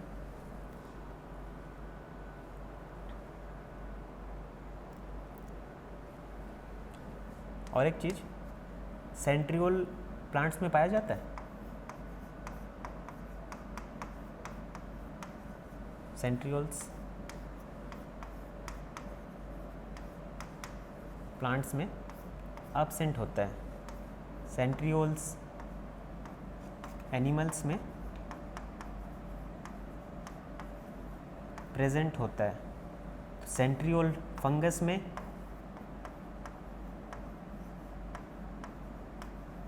भी प्रेजेंट होता है। इसका मतलब फंगस जो है एनिमल्स के साथ ज़्यादा कैरेक्टरिस्टिक फीचर शेयर कर रही है रेदर देन द प्लांट्स। और सेंट्रियोल का जो स्ट्रक्चर था, ऑर्गेनाइजेशन था, वो 9+0 ऑर्गेनाइजेशन, जो कि बेसल बॉडी का भी है। ठीक है, ओके, इतना काफ़ी है। इसके बाद हम देख रहे हैं सेक्सुअल रिप्रोडक्शन। इससे पहले हमने देखा एसेक्सुअल रिप्रोडक्शन, उसमें ज़ूस्पोर्स देखा हमने, और ज़ूस्पोर्स के जो फ्लैजिला होती है वो कितने टाइप के होते हैं, फ्लैजिला का अल्ट्रा स्ट्रक्चर देख लिया है ना। उसके बाद हम चलते हैं सेक्सुअल रिप्रोडक्शन की तरफ, जिसमें हम क्या करेंगे, ये सब वर्ड्स कवर करेंगे। गैमीटेंजियम क्या होता है, गैमीट्स क्या होता है, ऊगैमी क्या होती है, ऊस्पोर्स, ऊस्फियर्स, ऊस्पोर, ऊस्फियर, देख रहे हो वर्ड टू वर्ड बहुत वेरी कर जाता है। स्पोरोकार्प्स, मियोस्पोर्स, हमने उसमें क्या देखा था असेक्सुअल रिप्रोडक्शन में, माइटोस्पोर्स, लेकिन यहाँ पे मियोस्पोर्स। और पैरासेक्सुअलिटी, पैरासेक्सुअलिटी हम अर्लियर डिस्कस कर चुके थे, यहाँ भी थोड़ा सा डिस्कस कर लेंगे इफ टाइम परमिट्स, ओके, वरना फिर हमारा लेक्चर भी बहुत लंबा हो जाएगा। ठीक है, तो हम सबसे पहले सेक्सुअल रिप्रोडक्शन को स्टार्ट करने से पहले हम देखेंगे कि इसमें 3 प्रिंसिपल्स इन्वॉल्व होती है। सबसे पहला क्या होता है, प्लाज्मोगैमी, यानी कि फ्यूज़न ऑफ प्रोटोप्लास्ट, है ना। उसके बाद कैरियोगैमी, उसके बाद मियोसिस। ये सीक्वेंशियल स्टेप है सेक्सुअल रिप्रोडक्शन के।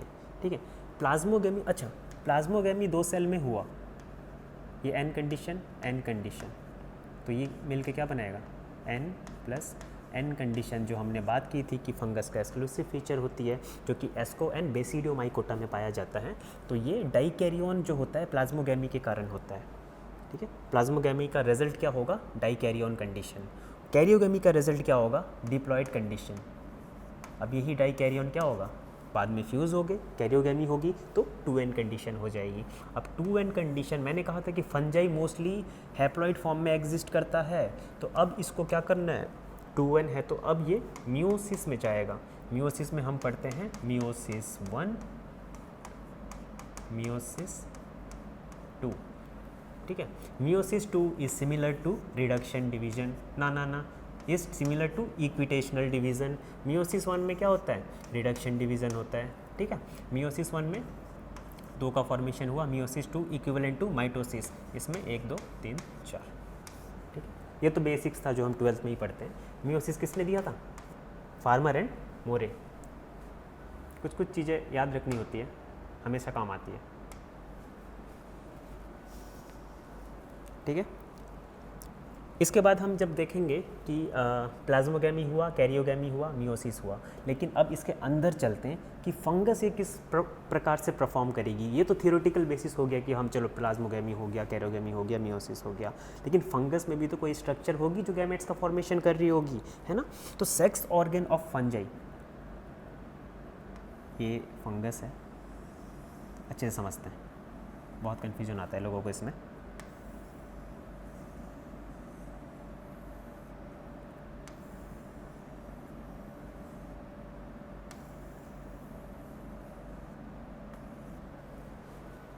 ठीक है, ये तो हो गया आपका हाइफी हो गया।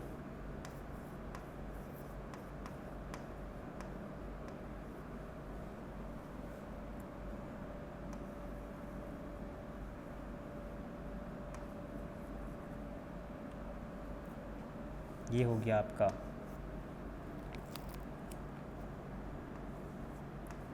Female, mail. अब sex organ of fungi is called, ठीक है।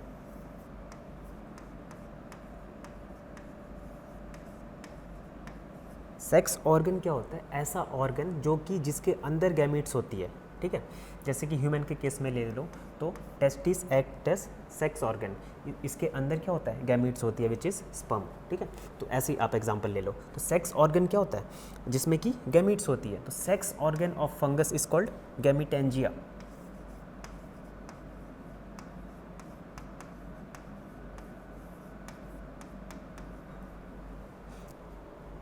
ठीक है।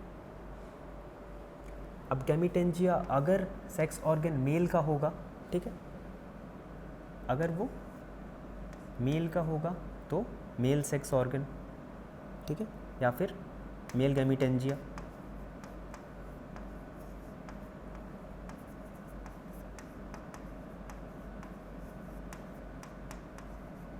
और अगर फीमेल का होगा, फीमेल की होगी तो female gametangia.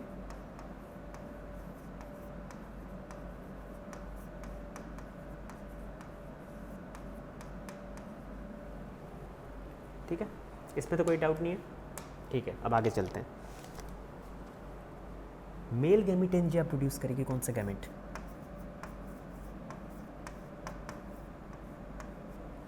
Antherozoid,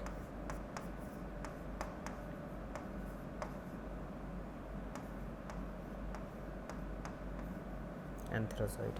and female gametes का नाम लिख रहे हैं हम, ठीक है।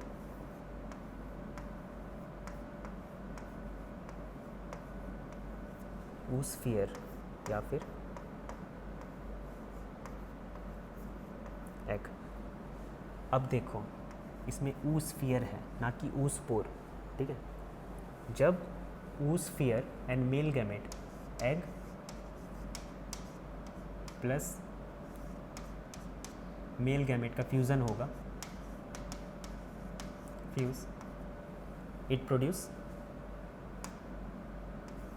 ऊ स्पोर,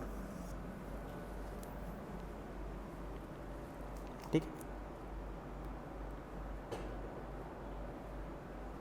ओके, तो इसमें हमने ऊस्पोर देख लिया, ऊस्फियर देख लिया और गैमिटेंजिया देख लिया। 3 वर्ड क्लियर हो गए हमारे, ठीक है। अब देखो गैमिटेंजिया अगर मॉर्फोलॉजिकली सिमिलर होगा, ठीक है, तो उसको हम लोग क्या बोलेंगे, अगर सिमिलर होगा मॉर्फोलॉजिकल बेसिस पे,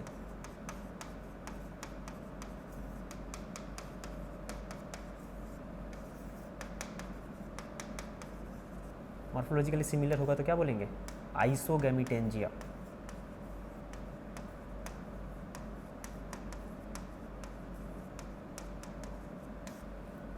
आइसोगैमीटेंजिया, या फिर डिसिमिलर होगी तो क्या होंगे, हेटेरोगैमीटेंजिया। ठीक है, उसी प्रकार अगर गैमेट्स भी मॉर्फोलॉजिकली सिमिलर होगी तो उसको अपन बोलेंगे आइसोगैमेट्स।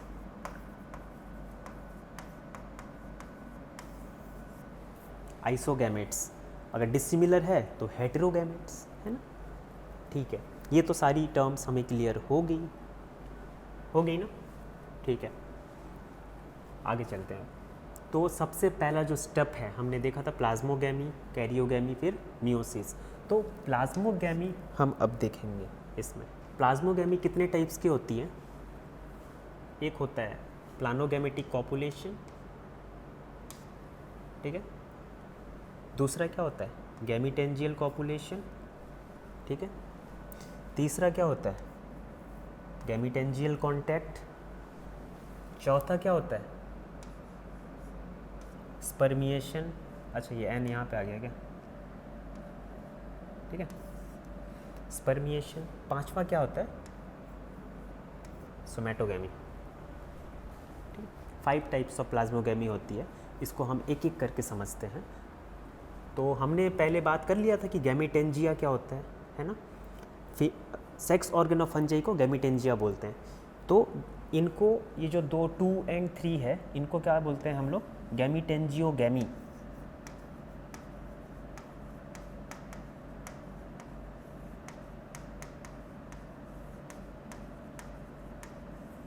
गैमीटेंजियोगैमी के अंदर क्या आएगा, गैमीटेंजियल कॉपुलेशन आएगा और गैमीटेंजियल कॉन्टैक्ट आएगा। मतलब इसमें क्या हो रहा है, डायरेक्ट गैमेट्स का फ्यूज़न नहीं हो रही है, इनके पास एक स्पेशलाइज्ड स्ट्रक्चर है जो कि गैमेट्स को बियर कर रही है और उन स्ट्रक्चर का फ्यूज़न हो रहा है, ठीक है कि नहीं। और ये प्लानोगैमेटिक कॉपुलेशन, प्लानो का मतलब मैंने प्रीवियसली आपको बताया था कि मोटाइल होगा, गैमेटिक का मतलब क्या होगा, गैमीट्स होंगी, और गैमीट्स अगर डायरेक्ट कॉपुलेट कर रहे हैं तो कॉपुलेशन, यानी कि प्लानोगैमेटिक कॉपुलेशन। अब प्लानो मोटाइल बोल दिए हम, या तो दोनों ही मोटाइल होंगे मेल एंड फीमेल, या तो ओनली मेल मोटाइल होगी और फीमेल सीडेंट्री होगी, ठीक है। तो साइज एंड शेप के बेसिस पे प्लानोगैमेटिक कॉपुलेशन को अगर हम डिवाइड करें, ठीक है, तो उसमें क्या होगा, depending on size and motility.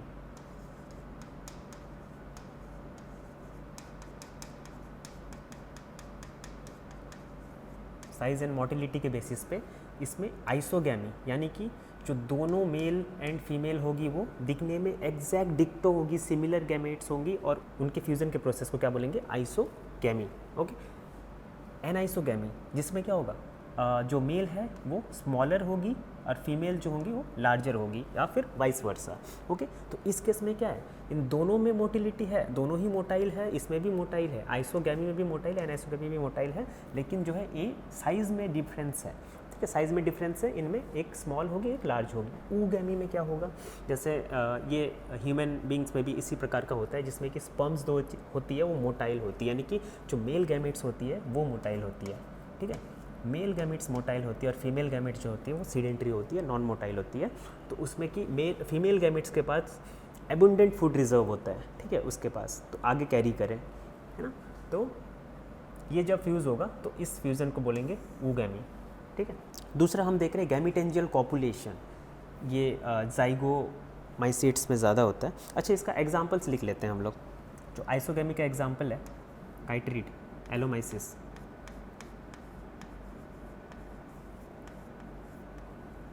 ये एक जीनस है जो कि काइट्रिड्स से बिलोंग करती हैं, ठीक है। और ऊगैमी के अंदर ये भी काइट्रिड्स से ही बिलोंग करते हैं, जो कि मोनोब्लीफेरिडोमाइसीट्स, इस क्लास के अंदर जितने भी होंगे वो सारे।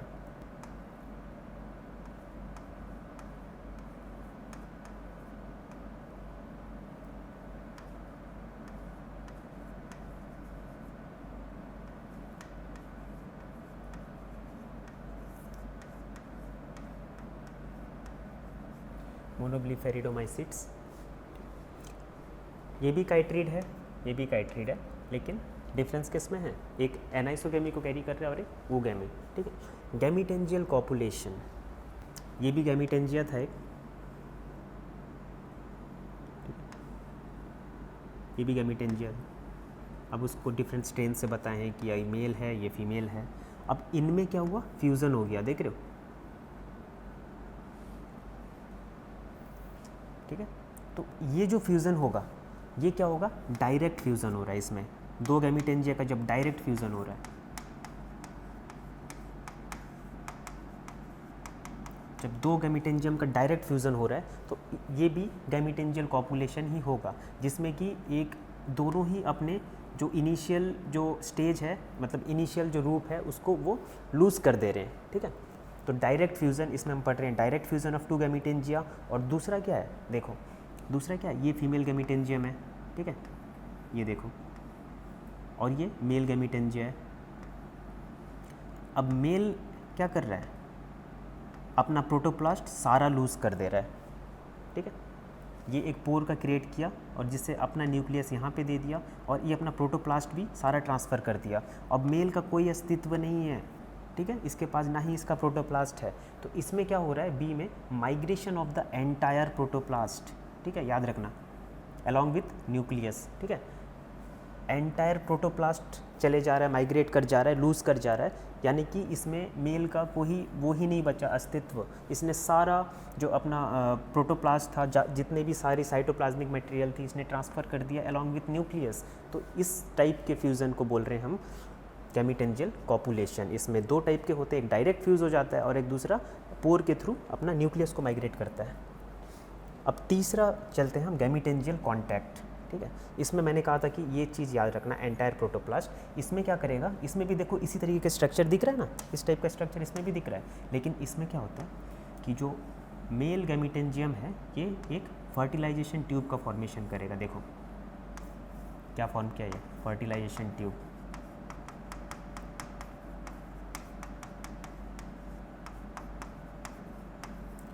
फर्टिलाइजेशन ट्यूब का फॉर्मेशन करके ये बस अपना न्यूक्लियस ही यहाँ पे ट्रांसफ़र करेगा, लेकिन इसका प्रोटोप्लास्ट क्या रहेगा, इंटैक्ट प्रोटोप्लास्ट।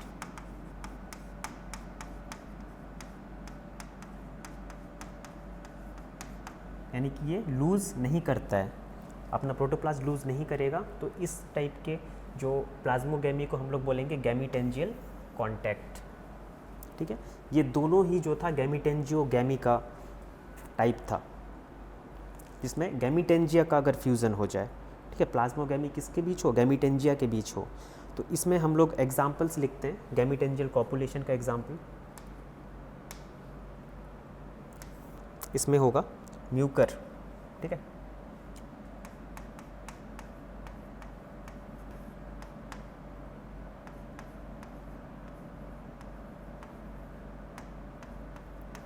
डिपोडेस्कस, एरेमेस्कस,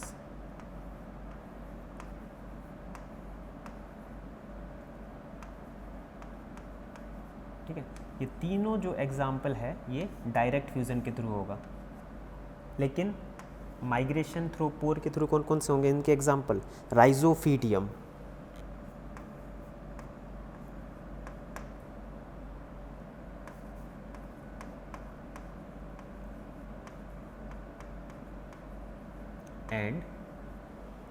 एंड कुछ काइट्रेट्स जो कि होलोकार्पिक होंगे।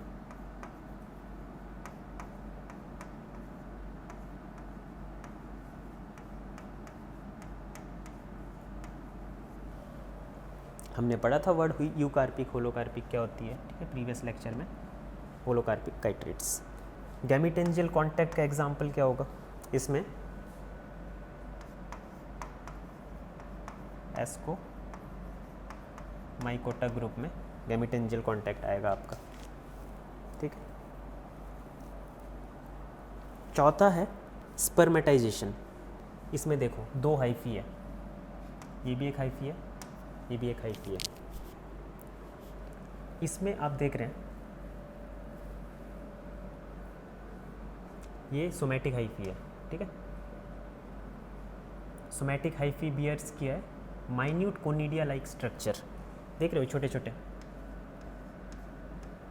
these are called spermatia, spermatium, these are minute conidia like structure।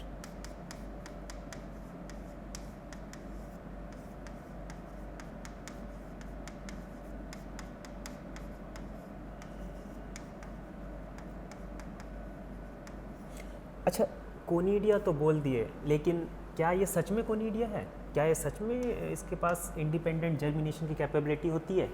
No. ये कोनिडिया और स्पर्मेशिया में यही डिफरेंस है कि इन स्पर्मेशिया जो रहता है वो इंडिपेंडेंटली जर्मिनेट नहीं कर सकता कोनिडिया के जैसे, ठीक है, ये चीज़ नोट करना। अब इसमें जो स्पर्मेशिया है, ठीक है, ये किसकी तरह काम करेगा? ये मेल गैमीट की तरह काम करेगा।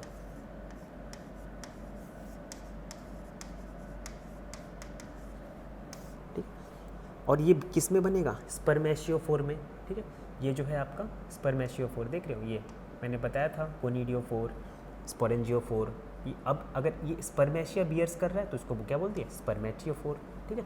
अगर स्पर्मेटियोफोर में कैसे बोन करेगा? एक्सटर्नली बोन अराइज होगा, ना कि इंटरनली, ठीक है। इंटरनली होगा तो इसके पास एक सैक होना चाहिए था, ठीक है, जबकि ये एक्सटर्नली बोन है। तो produced on the spermatiophores borne externally on और if inside cavities called spermogonia, ठीक है। और अगर कैविटीज में अंदर होती है तो वो स्पर्मगोनिया कहलाएगा, ठीक है। अब फीमेल ऑर्गन को देखते हैं। फीमेल ऑर्गन 3 टाइप से हो सकती है, ठीक है। ऐदर ये फीमेल गैमीटेंजियम की तरह काम करेगी, एस्ट्रोगोनियम जो कि फीमेल गैमीटेंजियम है, या तो ये रिसेप्टिव हाइफी होगी। कौन सी? ये देखो, ये रिसेप्टिव हाइफी। रिसेप्टिव का मतलब क्या होता है? ऐसा हाइफी जो रिसीव करता हो, इज कॉल्ड रिसेप्टिव हाइफी, ठीक है। और सोमैटिक हाइफी, ठीक है, रिसेप्टिव हाइफी और सोमैटिक हाइफी। तो अब प्रोसेस क्या होगा? देखो, ये जो स्पर्मेशिया है ये उड़ के जाएगा और किसी तरह से रिसेप्टिव हाइफी पे लैंड कर जाएगा, और रिसेप्टिव हाइफी इसको रिकॉग्नाइज करेगा। अच्छा, तुम्हारे पास न्यूक्लियस है? हाँ, मेरे पास भी न्यूक्लियस है, चलो फ्यूज़ कर जाते हैं। तो ये N+N कंडीशन, ठीक है, समझ गए? ऐसा होगा, या तो फीमेल गैमीटेंजियम के पास जाएगा और फ्यूज़ कर जाएगा। तो इस प्रकार से ये प्रोसेस चलेगा। तो इस प्रोसेस को क्या बोलेंगे? स्पर्मेटाइजेशन। क्योंकि जो प्लाज्मोगैमी हो रहा है उसमें मेल जो गैमीट है वो स्पर्मेशिया एक्ट कर रहा है, तो इसलिए स्पर्मेटाइजेशन। सोमैटोगैमी तो हायर फंजाई में होता है। अच्छा, ये इसका किस में होता है? ये भी एस्कोमाइकोटा या बेसिडोमाइकोटा में मिलेगा, मोस्टली आपको एस्कोमाइकोटा में मिलेगा, ठीक है। सोमैटोगैमी हायर फंजाई में मिलेगी आपको, जैसे बेसिडियोमाइकोटा।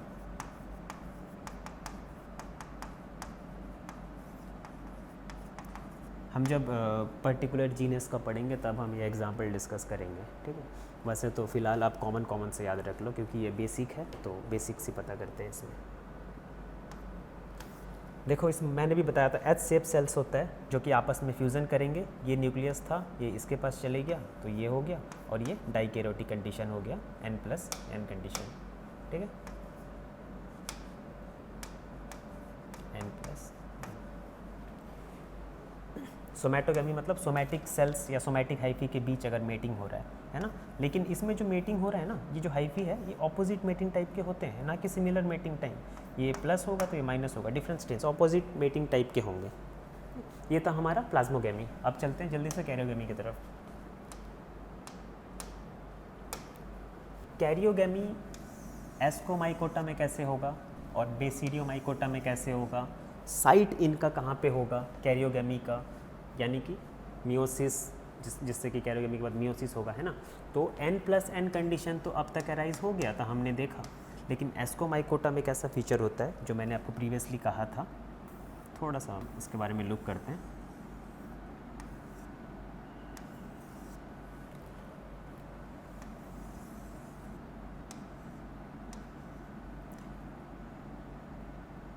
मेल ने अपना न्यूक्लियस ट्रांसफ़र किया, ये ट्राइकोगाइन स्ट्रक्चर बना दिया, ठीक है, फर्टिलाइजेशन ट्यूब टाइप से कोई स्ट्रक्चर बनाया। इसमें अपना न्यूक्लियस को क्या किया इसने? इसके पास माइग्रेट कर दिया, ठीक है, माइग्रेट किया। उसके बाद कैसा स्ट्रक्चर हो जाएगा ये? अब इनके बीच क्या होगा? कंजुगेट डिवीज़न होगा। ये तो था N+N कंडीशन जो हमने प्रीवियसली पढ़ा। अब क्या होगा? Conjugate division.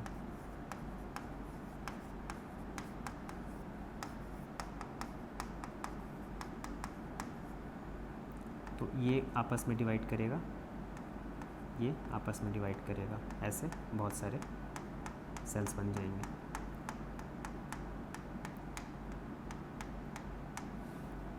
और ये जो क्या है, एस्कोगोनिया, एस्कोगोनिया में हो रहा है ये सब, ठीक है। अब जब ये डिवाइड किया तब देखना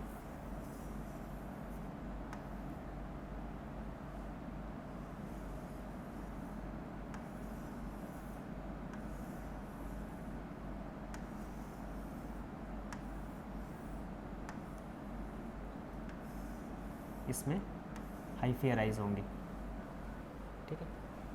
अब इसमें जितने भी न्यूक्लियस थे जो कंजुगेट डिवीजन से बने, मल्टी न्यूक्लिएट कंडीशन हो गए,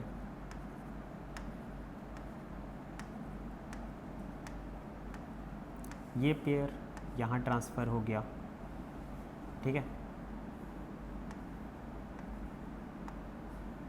इसी प्रकार यहाँ ट्रांसफ़र होगी,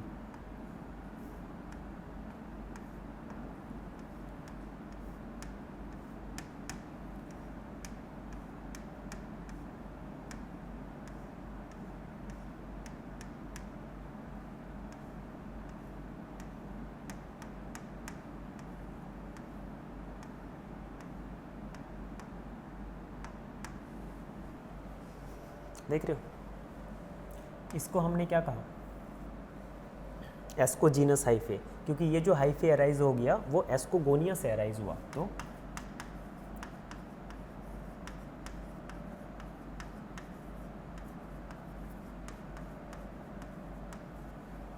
एस्कोजीनस हाइफे।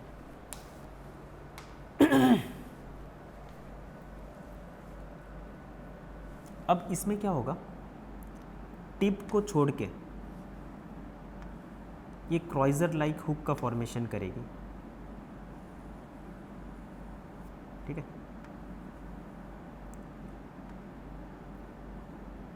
इसमें माइग्रेट कर जाएगा और 2n कंडीशन बन जाएगा, देख रहे हो।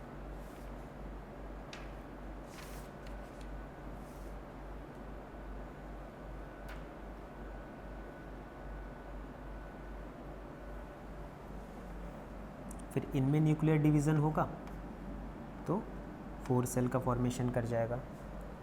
तो ऐसे बनने के बाद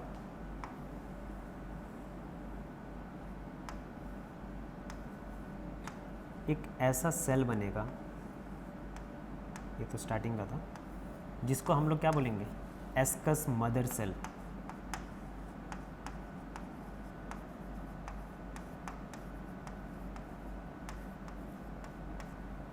अब इसमें क्या होगा, कैरियोगेमी,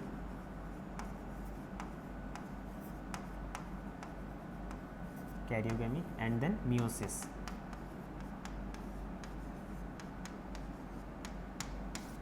ठीक, तो फिर एस्कोजीनस हाइफे डाइकैरियोटिक कंडीशन हो रहा है, जो कि हमने पढ़ा था ना, रेस्ट्रिक्टेड डाइकैरियोन्स, मतलब ये जो डाइकैरियोटिक कंडीशन है वो एस्कोगोनिया पर डिपेंड है और ये इंडिपेंडेंट नहीं है बेसिडियोमाइकोटा की तरह। तो इसमें एस्कस मदर सेल जो है ये site of karyogamy and meiosis है, ठीक है। बेसिडियोमाइकोटा में क्या है, बेसिडियम का फॉर्मेशन होता है, क्लब शिफ्ट,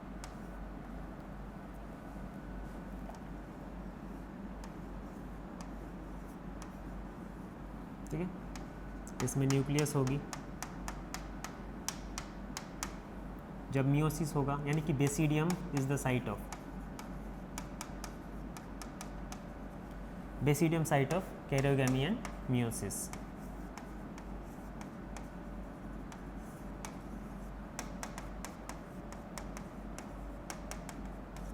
जब इसमें कैरियोगेमी हो जाएगा फिर मियोसिस होगी, तो इसमें स्पोर्स बियर करेगा, एक्सोजीनियसली बियर्स करेगा, ठीक है, बेसिडियो स्पोर्स, या फिर स्पोर्स बियर्स किया, मियोसिस हो गई तो, ठीक है। देख लिया हमने साइट ऑफ कैरियोगेमी किस में कहाँ था, ठीक है। मियोसिस, एस्को में जब मियोसिस होगा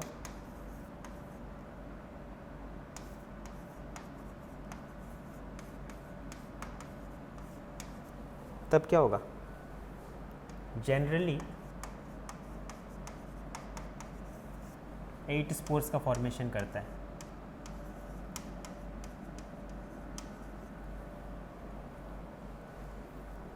लेकिन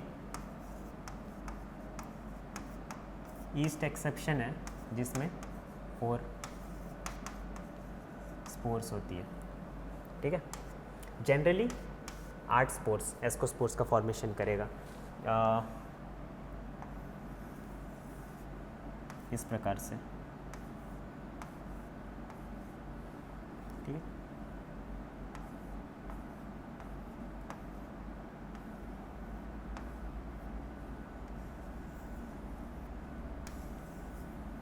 ये क्या है, एस्कस जो कि सैक लाइक स्ट्रक्चर होती है, और ये क्या है, एस्कोस्पोर्स।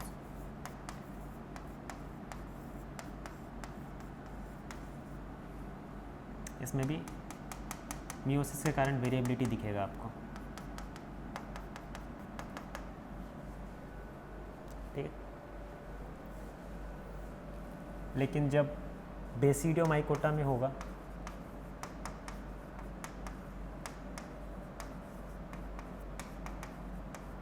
तब क्या होगा, 4 स्पोर्स, 4 स्पोर्स। इसमें 8 कैसे आ रहे हैं, मियोसिस में तो 4 ही बनेगा। मियोसिस 1 में 2 स्पोर्स बना, मियोसिस 2 में 1 2 3 4 बना। लेकिन इसमें माइटोसिस भी हो रहा है, इसके कारण क्या हो रहा है, 1 2 3 4 था मियोसिस का रिजल्ट, 1 2 3 4 माइटोसिस का रिजल्ट हो गया, तो टोटल 8 बन गया। लेकिन इसमें क्या हो रहा है, ओनली मियोसिस नॉट माइटोसिस, ठीक है। जनरल था ये मियोसिस, ओके। तो अब हम देखते हैं sporocarps. What is sporocarp? Carp itself depicts fruiting body.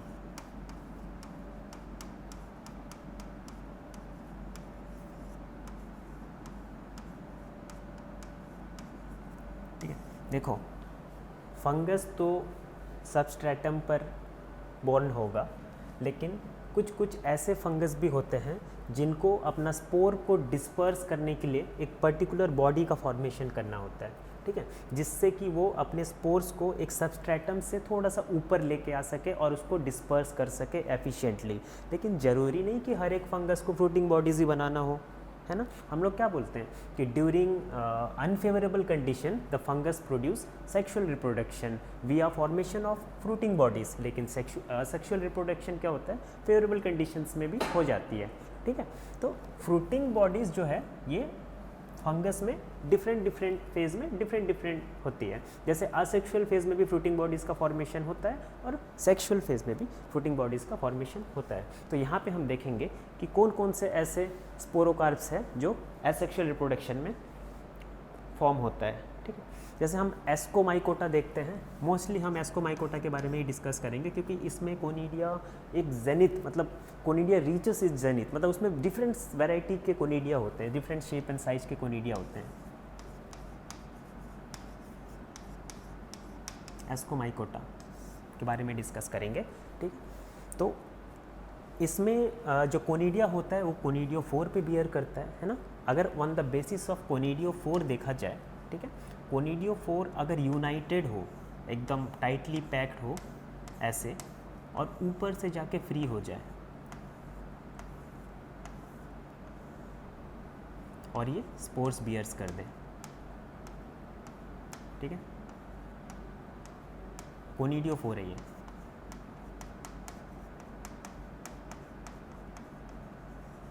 कोनिडियो 4, ठीक है। अगर ये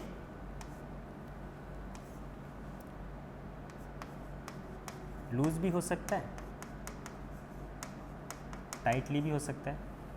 ये क्या है, ब्रूम लाइक स्ट्रक्चर देख रहे हैं आप, ठीक है। तो ब्रूम लाइक स्ट्रक्चर का अगर फॉर्मेशन करता है तो उसके केस में हम लोग क्या बोलते हैं उसको, सिनेमेटा, यानी कि टाइटली अगर वो रहेगा तो सबसे पहला क्या है,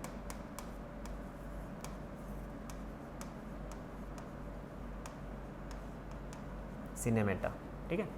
और अगर लूजली कोनिडियोफोर्स एक दूसरे से अटैच हो, लूजली अटैच हो, तो उसको हम लोग बोलेंगे कोरेमिया,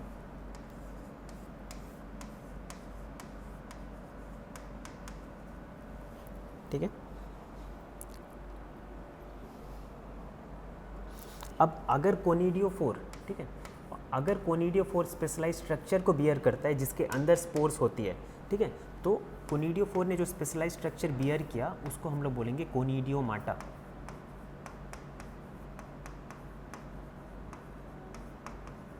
तो कोनिडियोमाटा 3 टाइप के होते हैं, ठीक, कौन कौन से होते हैं? सबसे पहला एसर्व्यूलस, जो कि क्या होता है, डिस्क या सॉशर शेप्ड का होता है।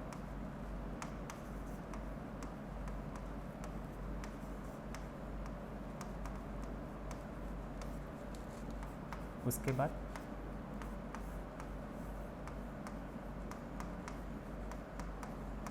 पिक्निडियम,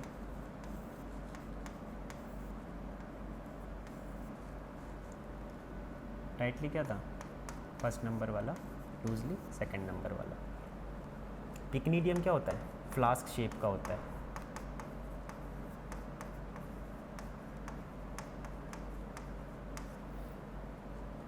पिक्निडियम ना ऐसे बनेगा, ये देखो फ्लास्क जैसे दिख रहा है, और इसके ऊपर ऑस्टियोल प्रेजेंट होगा स्पोर के डिस्पर्सल के लिए। तो ये नेक होगी, और ये जो पोर दिख रहा है इसको हम लोग बोलते हैं ऑस्टियोल, ठीक। पांचवा क्या हो गया, स्पोरोडोकिया,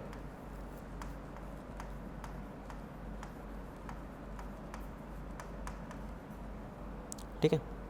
स्पोरोडोकिया जो होता है कुशन शेप का होता है, cushion shaped, formed from stroma, ठीक है। जो स्ट्रोमा होता है, स्ट्रोमा का मतलब क्या होता है, मैट्रस कहते हैं। अगर स्ट्रोमा अगर कोई स्ट्रक्चर का फॉर्मेशन कर रहा है, जो कि स्ट्रोमा क्या हो गया, सबस्ट्रेटम से अटैच है, और ये एक्सटर्नली अगर बियर करता है किसी कोनिडिया को, तो ये स्पोरोडोकिया हो जाता है, ठीक है।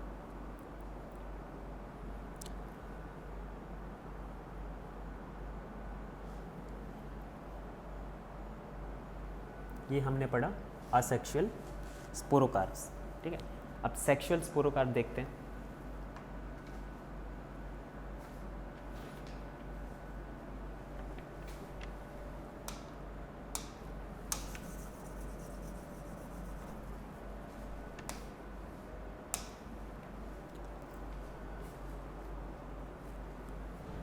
सेक्सुअल में हम क्या देखेंगे, एस्को बेसिडियो। देखो गाइस, एस्को में जो स्पोर्स बियर होता है वो एंडोजीनियसली बियर करता है स्पोर्स को, ठीक है। लेकिन बेसिडियो में हमने प्रीवियसली पढ़ा था एक्सोजीनियसली बियर करता है स्पोर्स को, ठीक है। लेकिन बेसिडियो कार्प, ठीक है, एस्को के केस में एस्को कार्प होगा, बेसिडियो के केस में बेसिडियो कार्प होगा, ठीक है। एस्को कार्प, स्पोरोकार्प अगर एस्कोमाइकोटा में प्रेजेंट हो तो वो एस्कोकार्प कहलाएगा, अगर वो बेसिडियोमाइकोटा में प्रेजेंट हो तो बेसिडियोकार्प कहलाएगा, ठीक है।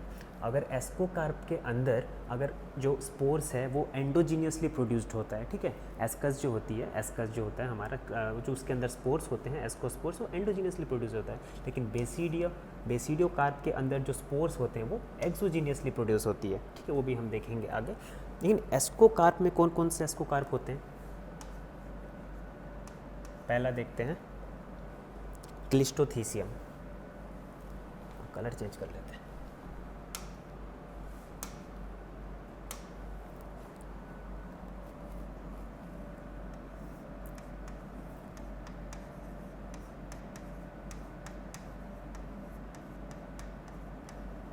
क्लिस्टोथीसियम ये कैसा होगा, एक होगा क्लोज्ड, हम पढ़ते थे ना एंजियोस्पर्म में क्लिस्टोगैमी, कैस्मोगैमी। क्लिस्टोगैमी का मतलब क्या हो गया, पूरा क्लोज्ड होता है, ठीक है, क्लोज्ड सर्कुलर स्ट्रक्चर होगा क्लिस्टोथीशियम, ये इस प्रकार से क्लोज्ड होगा पूरा, ठीक है। सेकंड एपोथीशियम,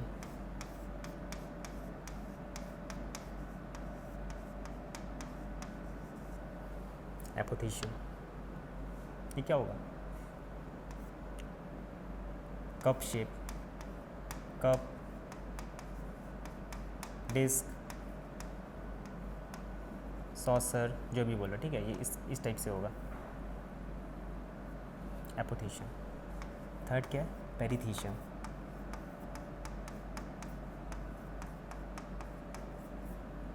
ये मैंने बताया था आपको फ्लास्क शेप का होगा, ऐसे इसमें ऑस्टियल प्रेजेंट होगा, ठीक है, फ्लास्क। चौथा क्या है, एस्कोस्ट्रोमा,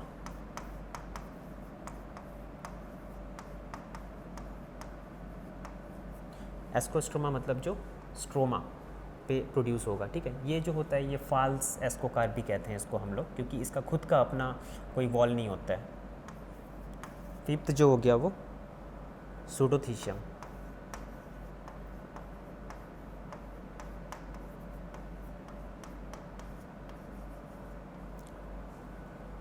देखो सूडोथीशियम कुछ नहीं होता है, ये एस्कोस्ट्रोमा ही होता है, लेकिन अगर जैसे कोई एस्कोस्ट्रोमा मतलब ये स्ट्रोमा है, ठीक है, अगर ये स्ट्रोमा में कप शेप्ड का फ्रूटिंग बॉडी का फॉर्मेशन होता है तो उसको हम लोग बोल देंगे सूडोथीशियल एपोथीशियम, ठीक है, एपो। और अगर फ्लास्क शेप्ड का बनता है, वो शेप के ऊपर डिपेंड होता है, तो फिर वो होता है पेरी, ठीक है। तो सूडोथीशियम नथिंग बट ये एस्कोस्ट्रोमा का ही टाइप है, ठीक है, सूडो एपोथीशियम एंड सूडो पेरिथीशियम, ठीक है, समझ आ गया। ये एस्कोस्ट्रोमा है, अगर इसके वॉल के थ्रू अगर इस शेप का अराइज होता है, किस शेप का, एपोथीशियल शेप का अराइज होता है, लेकिन ये जो है सूडो हम मानते हैं इसको, फॉल्स एस्कोकार्प होता है, क्योंकि ये स्ट्रोमा के हेल्प से ये अराइज हो रहा है, और ये क्या हो, इंडिविजुअल अराइज हो रहे हैं, इनके खुद के अपना एक स्ट्रक्चर है, ठीक है, इसमें अपना कोई स्ट्रक्चर नहीं है, स्ट्रोमा का हेल्प लेके ये अराइज हो रहे हैं। स्ट्रोमा इज़ फॉल्स कैविटी, ठीक है, स्ट्रोमा जो है ये सोमैटिक स्ट्रक्चर है, स्ट्रोमा, ठीक है। हाँ, एक और चीज़, इसमें पिक्निडियम पढ़ा था हमने, ठीक है, तो एक कंसेप्ट देख लेते हैं। कभी कभार ये सब वर्ड जो होती है ना बहुत कन्फ्यूज़न करती है हमें। पिक्निडियम तो एसेक्सुअल है, ठीक है, पिक्निडियम एसेक्सुअल है, लेकिन पिक्निडियम लाइक हैप्लॉइड फ्रूटिंग बॉडी, ठीक है,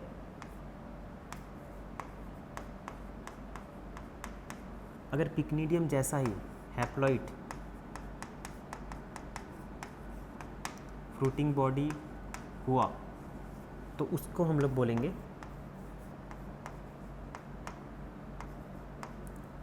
पिक्नियम और स्पर्मोगोनियम।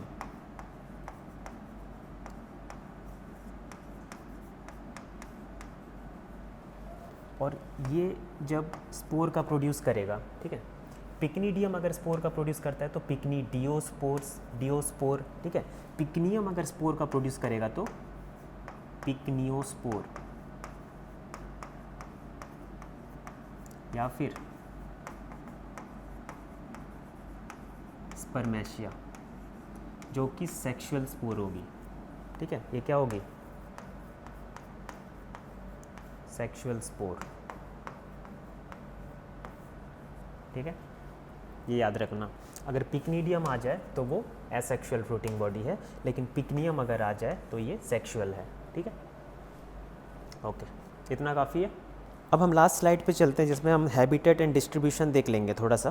तो फंगस आर यूबिक्यूटिसली फाउंड, यानी कि फंगस कॉस्मोपॉलिटियन है, हर एक जगह पे आपको मिल जाएगा। तो ये डाइवर्स ऑफ हैबिटेट बियर करता है, ठीक है, इसमें फंगस एक्वेटिक भी होते हैं, टेरेस्ट्रियल भी होता है,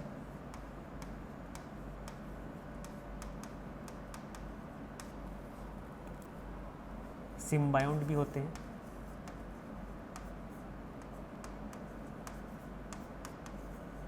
ठीक है, पैरासाइट्स भी होते हैं,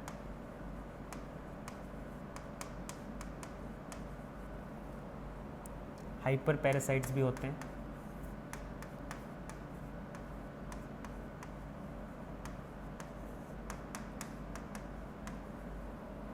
सैप्रोब्स भी होते हैं, सैप्रोब्स तो होते ही हैं खैर सब, ठीक है। इनकी एक एक एग्जांपल देख लेते हैं हम, तब पता लगेगा। एक्वेटिक फंजाई जैसे सैप्रोलेजनिया, ठीक है, जो फिश के गिल्स वगैरह में डिजीज कॉज करती है।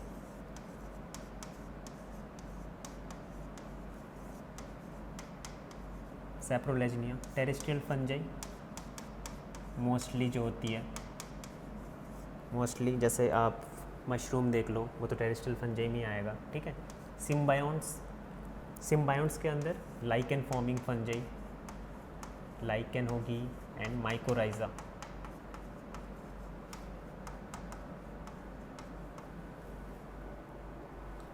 ठीक है। हाँ सॉरी, वही आता है शायद ना, माइकोराइजा। लाइकेन में क्या होता है, association of fungi and algae, ठीक है, फंगल एंड एल्गल का एसोसिएशन होता है, ठीक है। माइकोबियोंट एंड फाइकोबियोंट का एसोसिएशन होता है, जो कहते हैं ना माइकोबियोंट एंड फाइकोबियोंट, ऐसे बोलते हैं। और माइकोराइजा क्या होता है, फंगस का association root of higher plants के साथ एसोसिएशन होता है, तो माइकोराइजल एसोसिएशन होता है। ये सिम्बायोटिक एसोसिएशन होता है, दोनों एक दूसरे से कुछ ना कुछ बेनिफिट, म्यूचुअलिस्टिक रिलेशनशिप होती है, ठीक है। पैरासाइट्स, बहुत सारे फंजाई होते हैं, पैरासाइट्स होते हैं जो, ठीक है, जैसे रस्ट, स्मट, जितने भी डिजीज कॉजिंग फंजाई है, पाउडरी मिल्ड्यू, डाउनी मिल्ड्यू, ठीक है, सारे। हाइपर पैरासाइट, यानी कि अगर फंगस है तो उसके ऊपर भी एक फंगस होगा जो पैरासाइटिक करेगा, फंगस के ऊपर पैरासाइट करने वाला है, ठीक है। ये फंगस है, इसके ऊपर ये पैरासाइट बन रहा है, तो उसको हम लोग बोलेंगे हाइपर पैरासाइट। तो उसका एग्जांपल देख लेते हैं हम, एम्पिलोमाइसिस,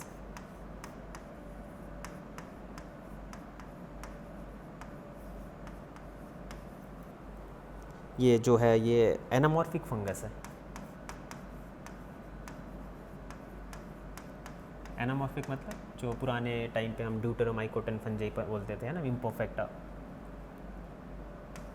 अभी इम्परफेक्टा नाम तो यूज़ करते नहीं और ड्यूटेरोमाइकोटा भी यूज़ नहीं होता है, तो anamorphic is now better term to use.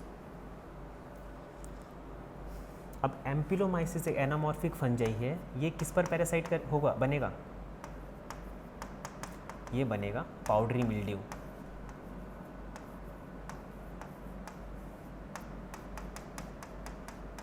Powdery mildew, ठीक है। पाउडरी मिल्ड्यू में क्या होता है, जैसे स्पेरोथिका हो गया, ठीक है, अनसिन्यूला हो गया, अनसिन्यूला लिख देते हैं, अनसिन्यूला। अनसिन्यूला में जो इसमें आप देखोगे ना, तो ऐसे कॉइल्ड इनका वो निकलता है, अपेंडेजेस, क्लिस्टोथीसिया होता है। क्लिस्टोथीसिया क्या क्या पढ़ा था हमने previously, fruiting body, sexual fruiting body. Cleistothecia में अपेंडेजेस जो होती है वो कॉइल्ड अपेंडेजेस होती है, ठीक है। इस प्रकार से हम पाउडरी मिल्ड्यू के जेनरा को डिस्टिंग्विश करते हैं। तो अनसिन्यूला में एक कैरेक्टरिस्टिक फीचर इसकी कॉइल्ड होती है, देखो कितनी अच्छी दिख रही है, कलरफुल टाइप से क्लिस्टोथीसिया होती है उसके। पाउडरी मिल्ड्यू पर भी पैरासाइट बनेगा। एक और एग्जाम्पल है एंडारल्यूका,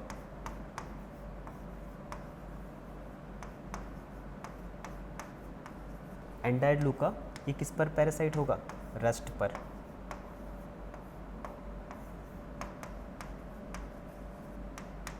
एंडारल्यूका क्या है, एस्कोमाइकोटन फंजाई है। रस्ट क्या है, बेसिडियोमाइकोटन फंजाई है, ठीक है। अब इसमें क्या है, एम्पिलोमाइसिस क्या है, एनामॉर्फिक फंजाई। पाउडरी मिल्ड्यू क्या है, एस्कोमाइकोटन फंजाई के ऊपर पैरासाइट कर रहा है। लेकिन एंडारल्यूका किस पर, रस्ट फंजाई पर पैरासाइट बन रहा है, ठीक है। सैप्रोप्स, सैप्रोप्स तो मोस्ट ऑफ द फंजाई होते हैं, ठीक है।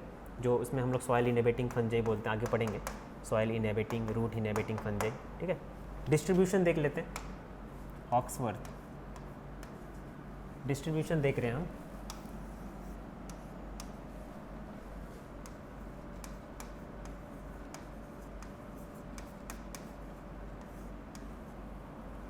हॉक्सवर्थ 1991, इनके अकॉर्डिंग इन्होंने सजेस्ट किया था कि total number of species present is 1.5 million species of fungi, ठीक है। और किर्क एट ऑल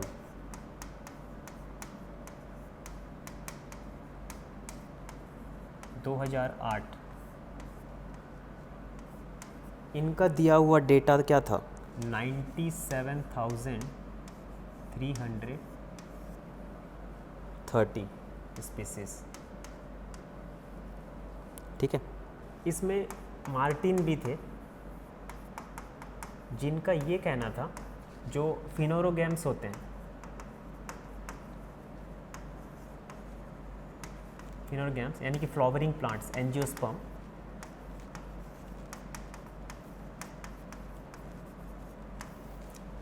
जो फंगस का जो क्वांटिटी है वो एंजियोस्पर्म से कम तो होगा नहीं, लेकिन ज़्यादा हो सकता है, ठीक है।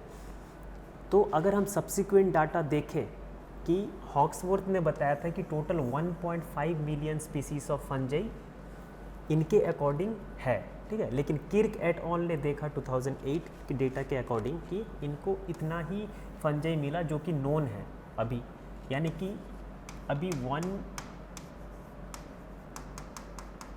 हमारे डेटा के अकॉर्डिंग 97,330 ओनली स्पीसीज़ नोन है, लेकिन इतना में से इतना ही नोन है हमें, ठीक है। लेकिन अभी सोचो कितना हमें और भी खोज करनी है फंजाई की, ठीक है। तो ये डिस्ट्रीब्यूशन यही मतलब रिलेट करता है कि अभी भी फंगस के ऊपर काम बहुत स्लो चल रहा है या बहुत कम हुआ है। हमें अभी हो सकता है कि हमें डिफरेंट और भी फंगस के स्पीसीज़ मिले, स्ट्रेन मिले, है ना। तो वो न्यूली डिस्कवर्ड होने को अभी बहुत बाकी है, अभी बहुत दूर तक ये फील्ड अभी इनको रीच करना है। तो ये मेन जो जिनके अकॉर्डिंग डेटा था ये मैंने समराइज़ कर दिया आपको, इतना याद रखने से काफ़ी है। ओके, तो ये था हैबिटेट एंड डिस्ट्रीब्यूशन और ये था फंगस की इंट्रोडक्टरी माइकोलॉजी। इसके बाद हम स्टार्ट करेंगे क्लासिफिकेशन सिस्टम ऑफ फंजाई, ठीक है। Thank you.